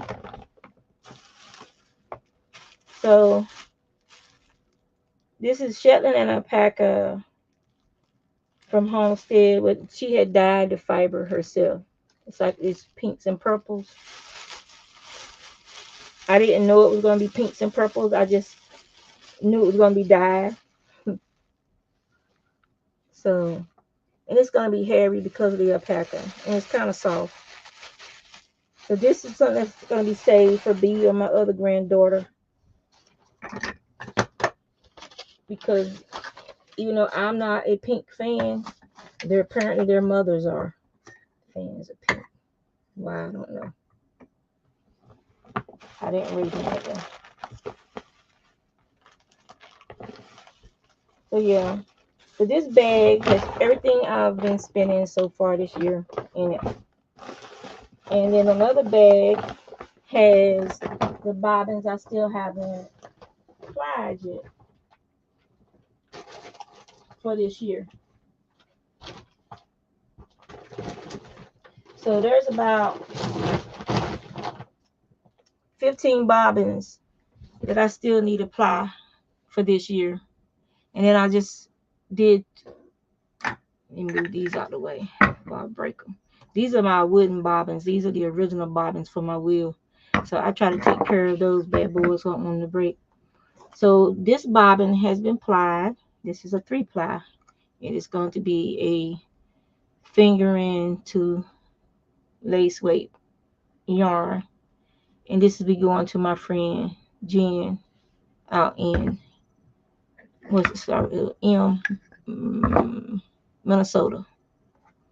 So this is the, I love this yarn, and from Hobby Lobby. Hobby Lobby's yarn bead showstopper. That's what that spins up as.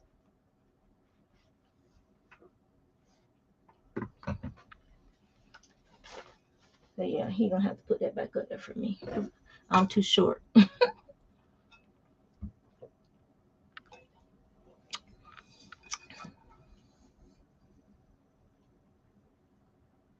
Yeah, that's what I've been spending this year. No, the little bag. The little bag I showed is what I've been spending this year. This bag, well, it's little or something. This bag here is what I've been spending this year. So you got 1, 2, 3, 4. This one is my favorite. 5, some pink. Get rid of it. 6, 7. This one's real pretty too.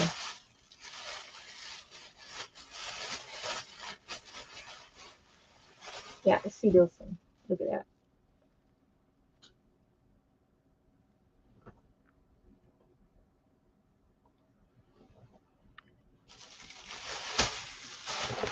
Eight, 9, and 10. There's 2 in that bag. 2 in this one. 11 and 12. 13. 14. 15. 16. 17.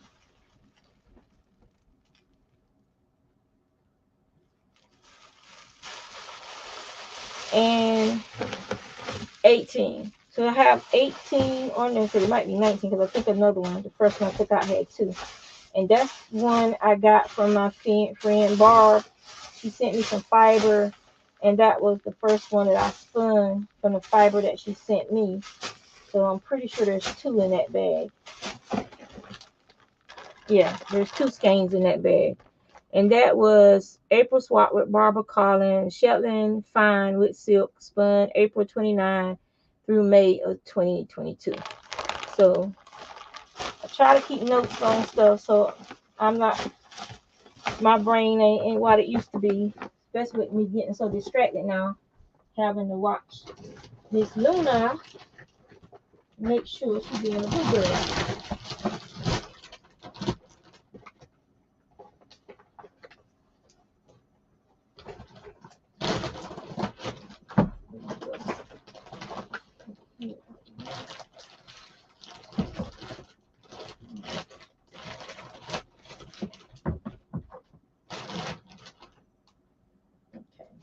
Move this because I don't need this getting lost.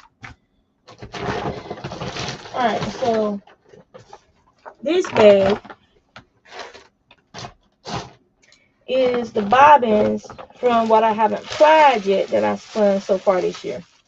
So we got this one, 2, 3, 4,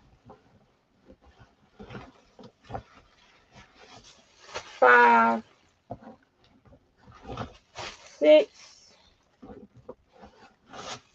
7,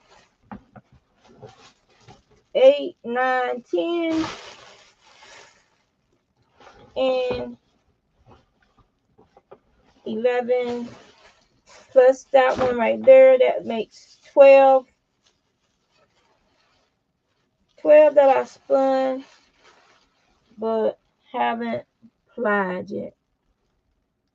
There it is. So yeah, this one can go into that bag. So I still got 12 from this year that need to be plied. Because my goal this year was to try to spend 20 pounds of fiber. That was my goal.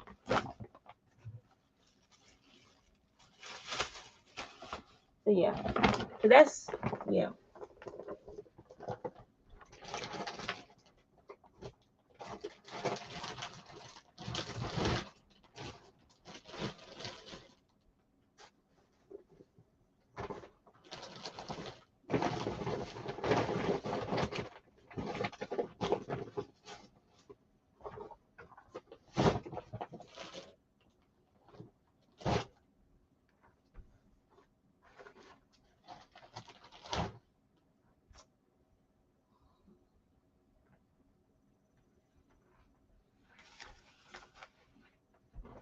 So yeah, so and I have more spun fiber than that in here. There's 1, 2, 3 more, maybe 4 bags of spun fiber. Most of the colored yarns. And then we got these 2 that I just recently spun this past week. That's in order. But me and my husband probably dyed them. So we always do this together. But I always say he's the dyer because he's the one that's usually picking out the colors and stuff. So yeah,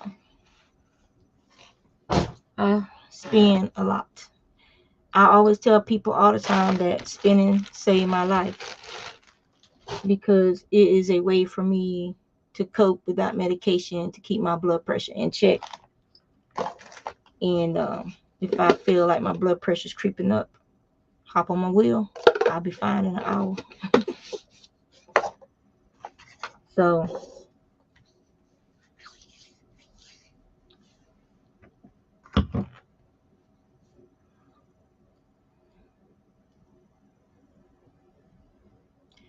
I don't know yet. I have to take and do my count again. I have to add in the 2 that I just did for the Sunita, and then I have to weigh this because this was just something that's out of the blue. Yeah, I do it to relax. Yeah, I can zone out. I can actually go. My husband has caught me spinning, and I've drifted off to sleep, but I'm still spinning. But when it's muscle memory, you can literally do it in your sleep if you fall asleep. And in my dream state, I'm still awake. But he said my eyes was closed. But he said, but you was still just a spinning, just as perfectly as if your eyes were open. So yeah,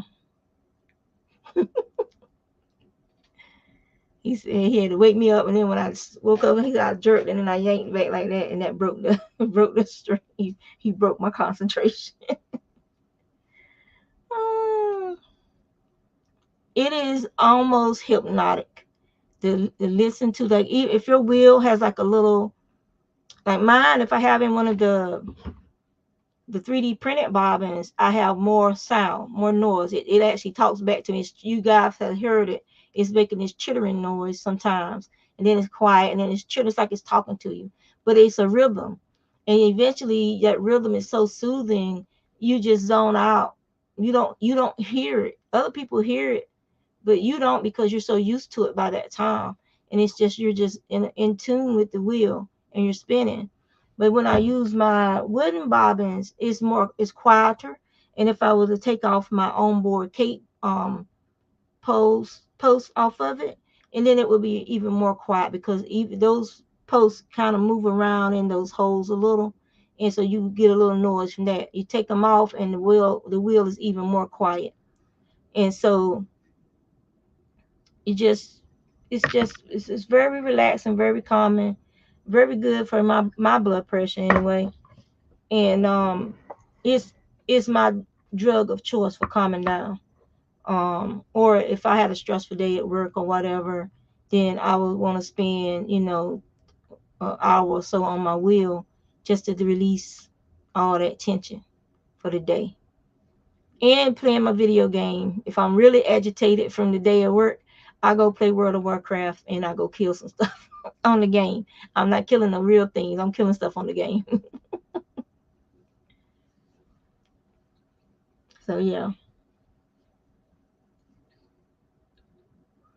like tomorrow, it's only 12. Tomorrow we're supposed to be raiding with a different guild, a collab raid, and it's like a 25-man. Yeah, you put that tension into the spin, but I don't want it to go into the yarn. And that's why, because you don't want bad energy going into your spin, to your yarn, so to speak. You want the wheel to help balance your energy out, to help calm you down.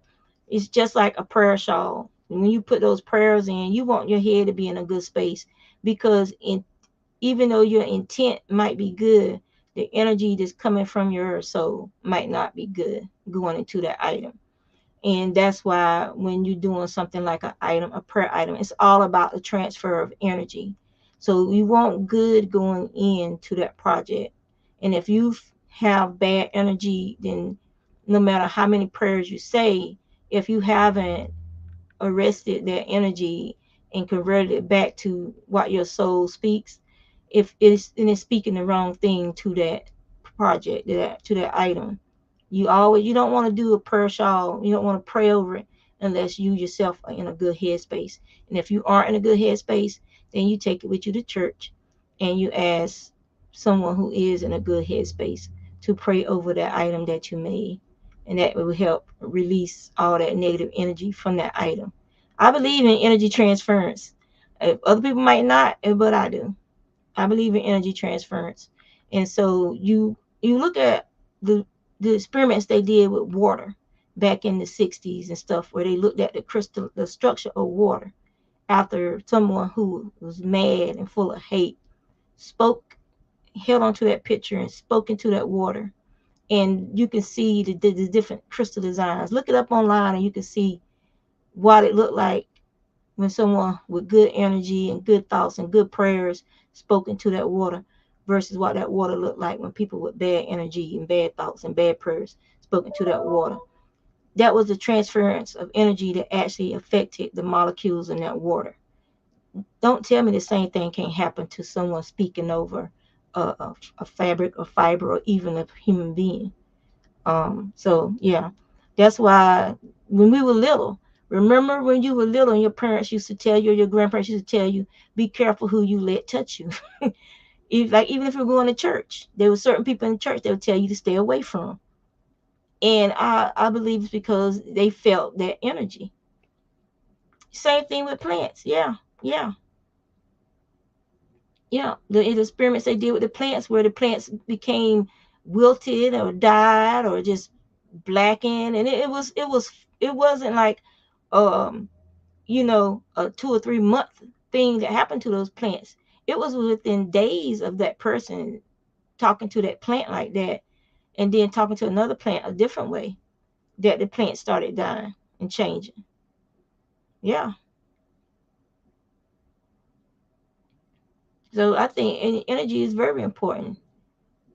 We all have it. We all have electrical energy within ourselves. So yeah.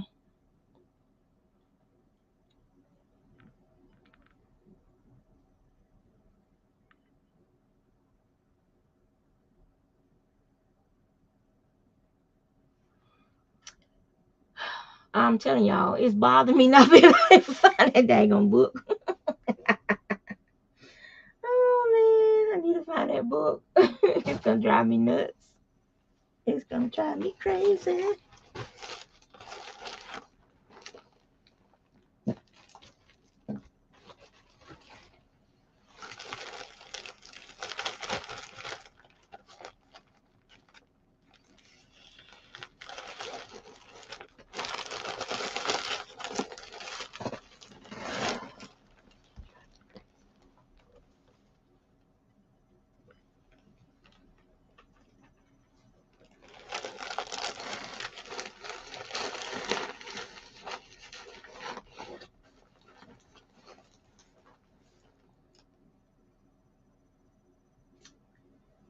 Where could you be, little book? Where did you hide from me?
So I already emptied one of my water bottles today, so I got to remember to go fill that up.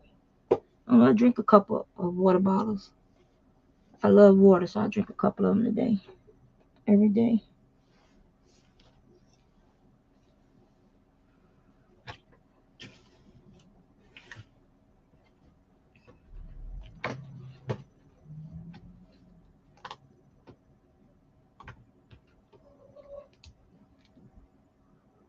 Hmm.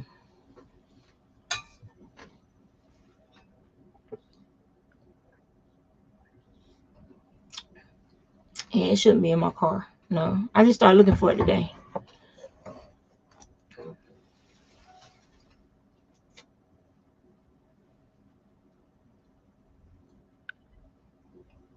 It should be in this bookcase somewhere, unless it fell.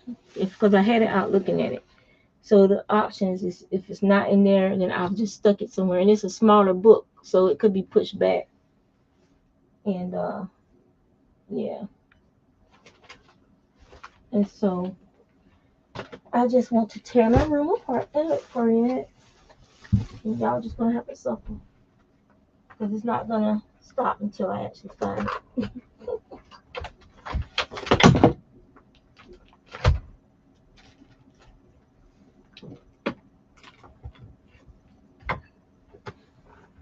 Let's stuff.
This.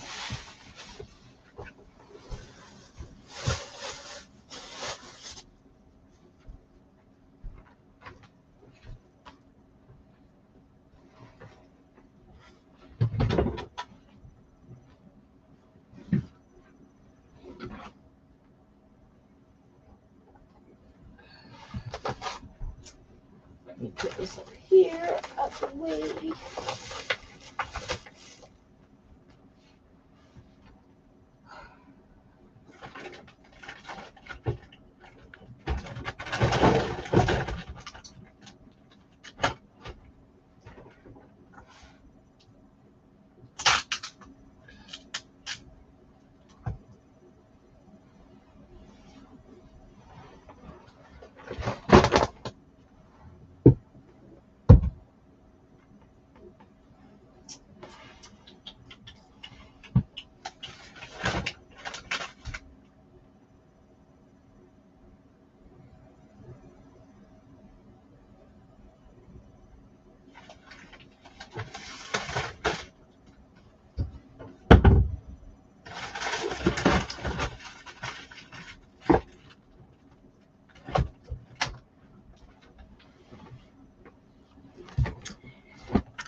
This isn't the one I'm looking for, but I can show y'all what I was talking about. The one I'm looking for is like a little tiny book.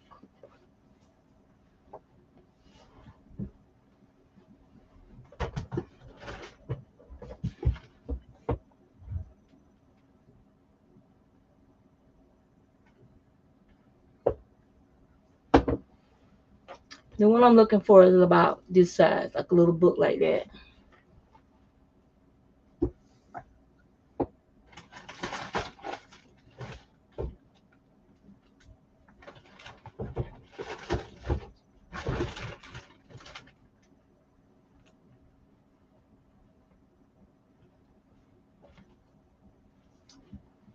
It's over here somewhere, so I'll find it eventually, and then I'll share it with y'all.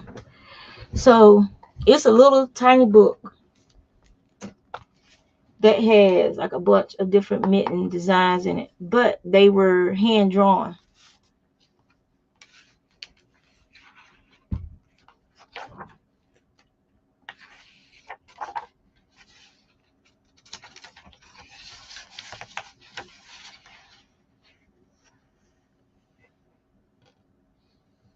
And this book is from 1998, so this is a book that I found in a thrift store.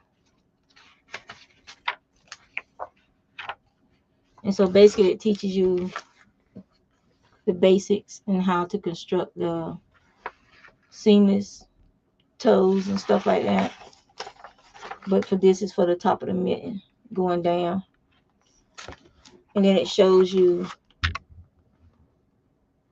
the pattern that they're using right there. And this pattern looks like it was a hand colored chart as well.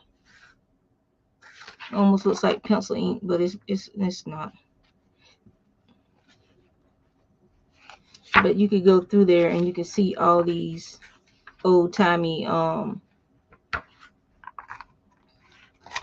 charts like this one right here.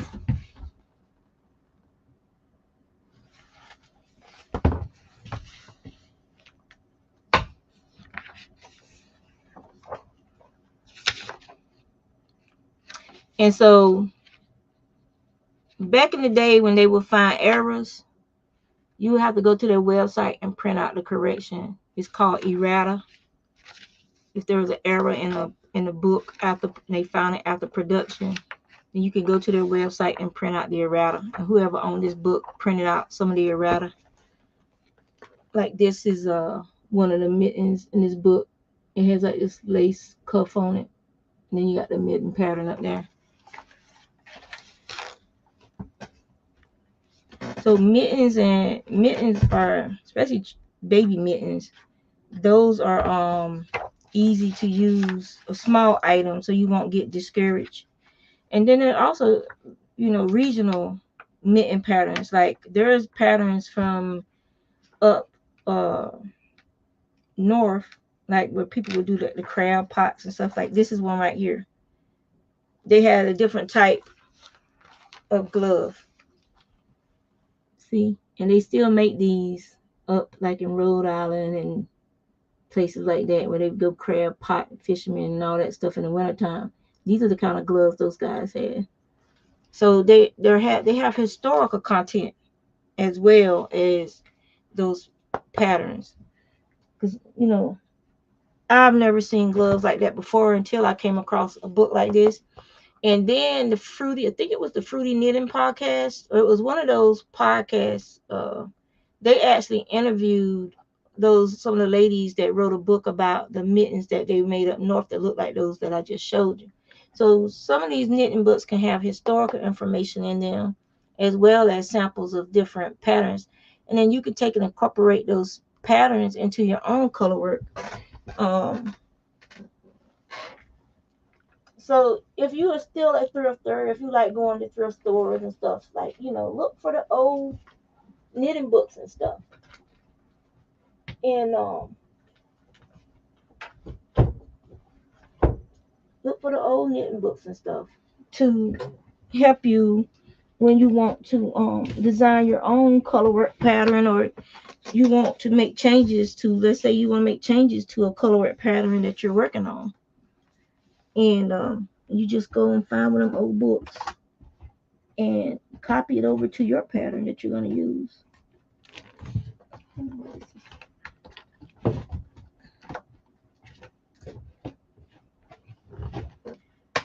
But I will find that book eventually. It ain't gonna hide from me forever.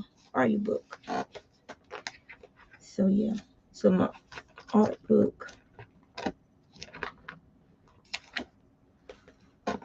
knitting, crochet, like the Crochet Guild of America. They put out books from time to time, and they're usually pretty good. So that's what this one is. And then this is one of the block books. I have several of these. And then this one where y'all know how I feel about that cultural appropriation thing, and then to hear right out the person's mouth that they thought it was cool, then that was when that was like, oh, okay. But if you want like a good beginner sweater, a book to help you doing top-down sweaters and stuff, this book by Ann Budd is a good book to have in your library. And she has it from like a seamless yoke. She has several different sweater styles where you can learn how to do a sweater.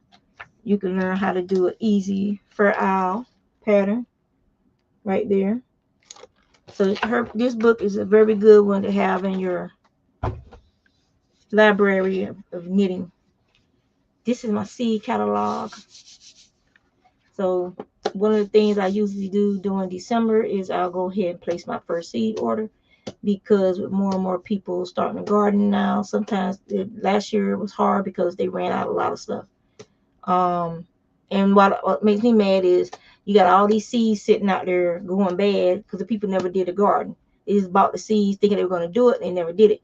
Put those seeds up for sale or give them to your neighbors who do garden. Let those seeds get used by somebody that loves garden. So this is mug rug. I'm trying to learn how to do the mosaic crochet. So this is the mug rug pattern right here. I had started it, but then I got distracted by the spin and making that hat. So I gotta pick that back up after I do the other hat. This is one of my anatomy books that it needs to go back in its rightful place. So these are some patterns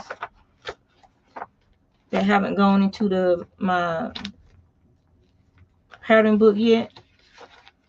So like the patterns that I printed out, like this is the shawl. Lala Simple Shawl. It's a very easy shawl pattern, and it's available on Ravelry, and it's free. But that is the shawl you guys see me in all the time. My color shawl that I spun. That's what that shawl is for. So I don't see the book down here. So yeah, I definitely have put it somewhere I didn't, or it's falling down. So driving me nuts.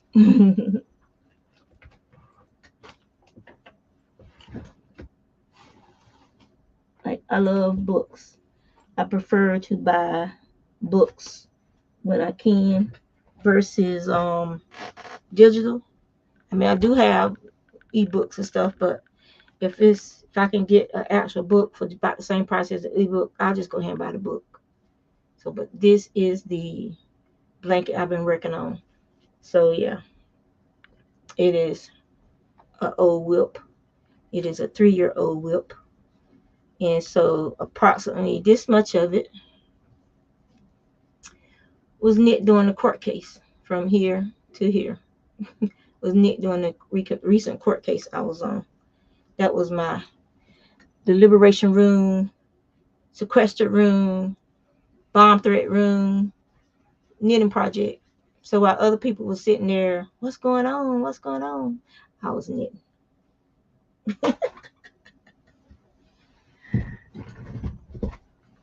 Yeah, mosaic mug rug.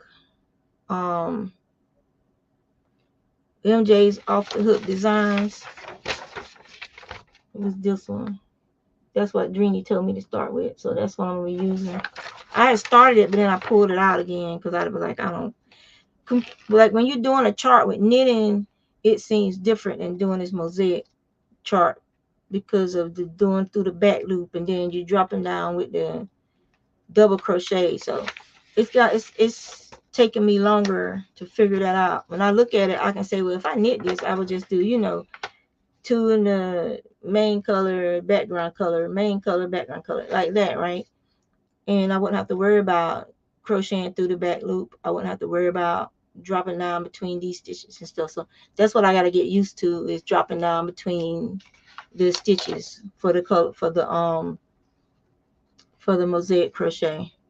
It's a mindset thing, like an acceptance thing.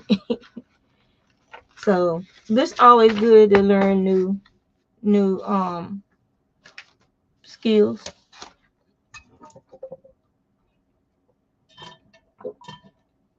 I think my son asleep, or I will have him go get me some more ice. So yeah.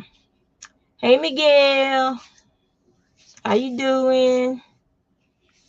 I saw your video. The chickens, you spoil them. You spoil them chickens, boy. They eat better than you. But I'll get that show. I'll show you that one.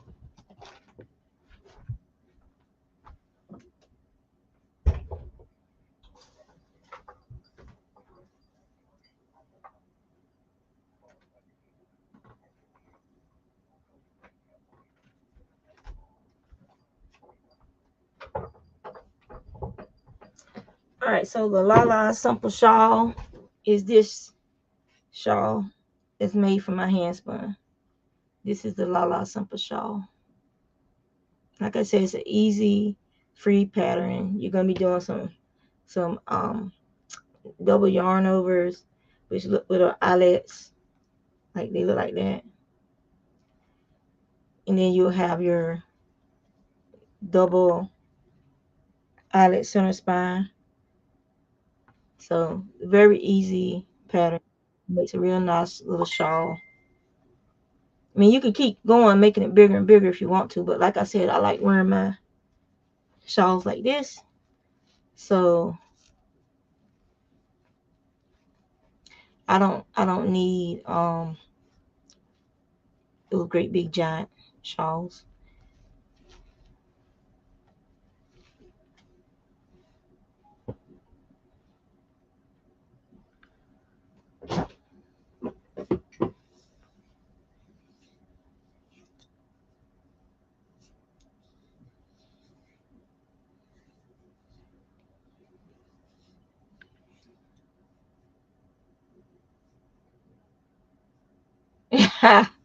You got a pet rabbit that you didn't know about?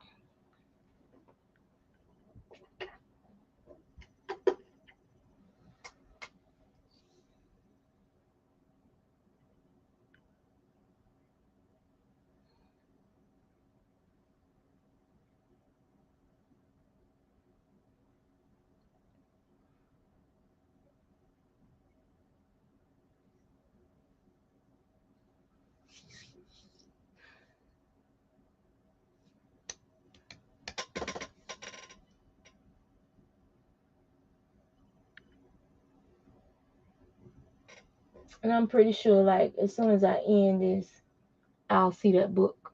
It's like it's gonna be like in your face. All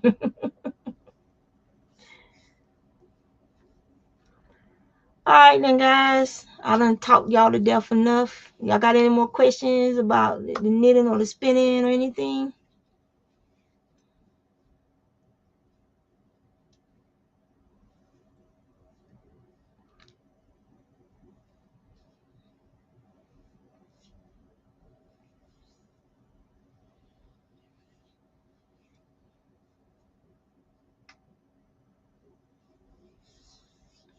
And if y'all have those One Scheme Wonder books, those books are notorious for having mistakes in those patterns. So always go to the publisher's website and look for errata for those books.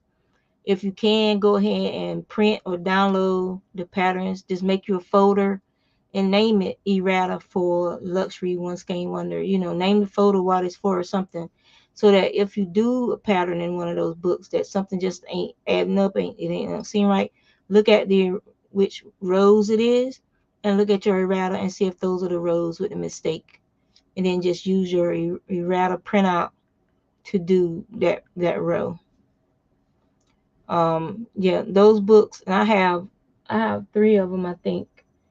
And they have errors all over the place, because when somebody is, you have like the writer, and they had their stuff test knit and everything was fine, and then they send all their files and stuff off to their agent or printer, and then you have the printer, and then the printer sends those files to the designer, and the designer is the one that usually messes up those patterns, because if something isn't fitting into their layout and they're stuck on that layout, sometimes they cut it short, which means you don't see SC is an important thing in a pattern. That's a whole stitch. So you might lose a stitch or two because the designer, the way they do their edges and stuff on the pages and whatnot, actually cuts that text off. They're not a knitter or a crocheter, so to them it was just a couple of letters. So what? And but for the writer of that pattern, that could have been a very important step to the next part of that row, before the repeat or after the repeat. And so now when people try to knit that row, everything's off, especially if stuff is supposed to line up on some of those patterns. Now everything is messed up and off because of whoever did the layout work on that book. They didn't, and so I think as people learn from each other, designers have to understand that even though we know you're a designer and layout is important to you, these patterns absolutely have to have every single digit of the pattern printed, so that the reader of that pattern, the user of that pattern, isn't missing information. That's like giving you a partial sentence, like the bear went over the and did this, that, and the other. But where did the bear go? Why did he go over? We don't know why he went over, because you cut that part of the sentence out. So that's the way that you have to explain it to these graphic designers, the layout people, so they have to understand what we gave you must be seen. You can work around it or put it on a page by itself, but what we gave you must be seen. And after they started doing that, I think you started having less issues with the pages from these books, because but the first 3 books, they had errors all over the place in their patterns.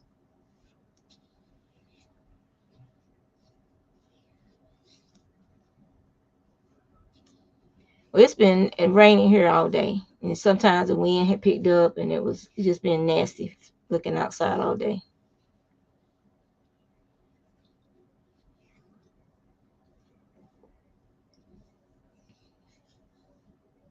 And then you also have very experienced knitters who will knit a pattern. Their mind automatically fills in for them what's missing. It's like they can see it. It's like they got the pattern in their head, and their mind corrects it.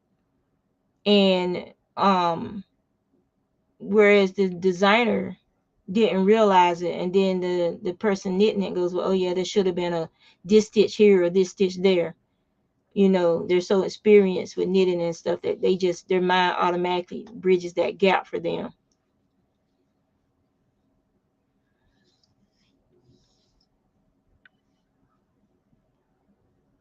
And that's why they do test knits, because or have technical knitters go over their pattern, because they want to fix it before it's released. They don't want to be getting a bunch of emails telling them something is wrong with row 13 section, the section right after blah blah blah. And then if they're not a very experienced designer, they might not see what people knitting it see. And that's why a lot of people send it to technical knitters or test knitters to knit the pattern. And then if they get hung up on an area, if the same people are having the same problem with the same area, then there's something wrong with that area.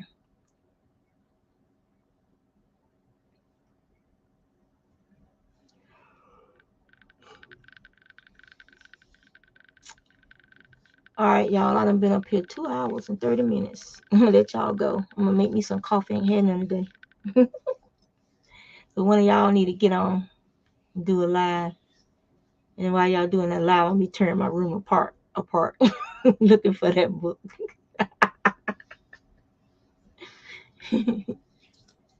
And then I'm gonna come on to the other person live and say, I found it, but don't look behind me.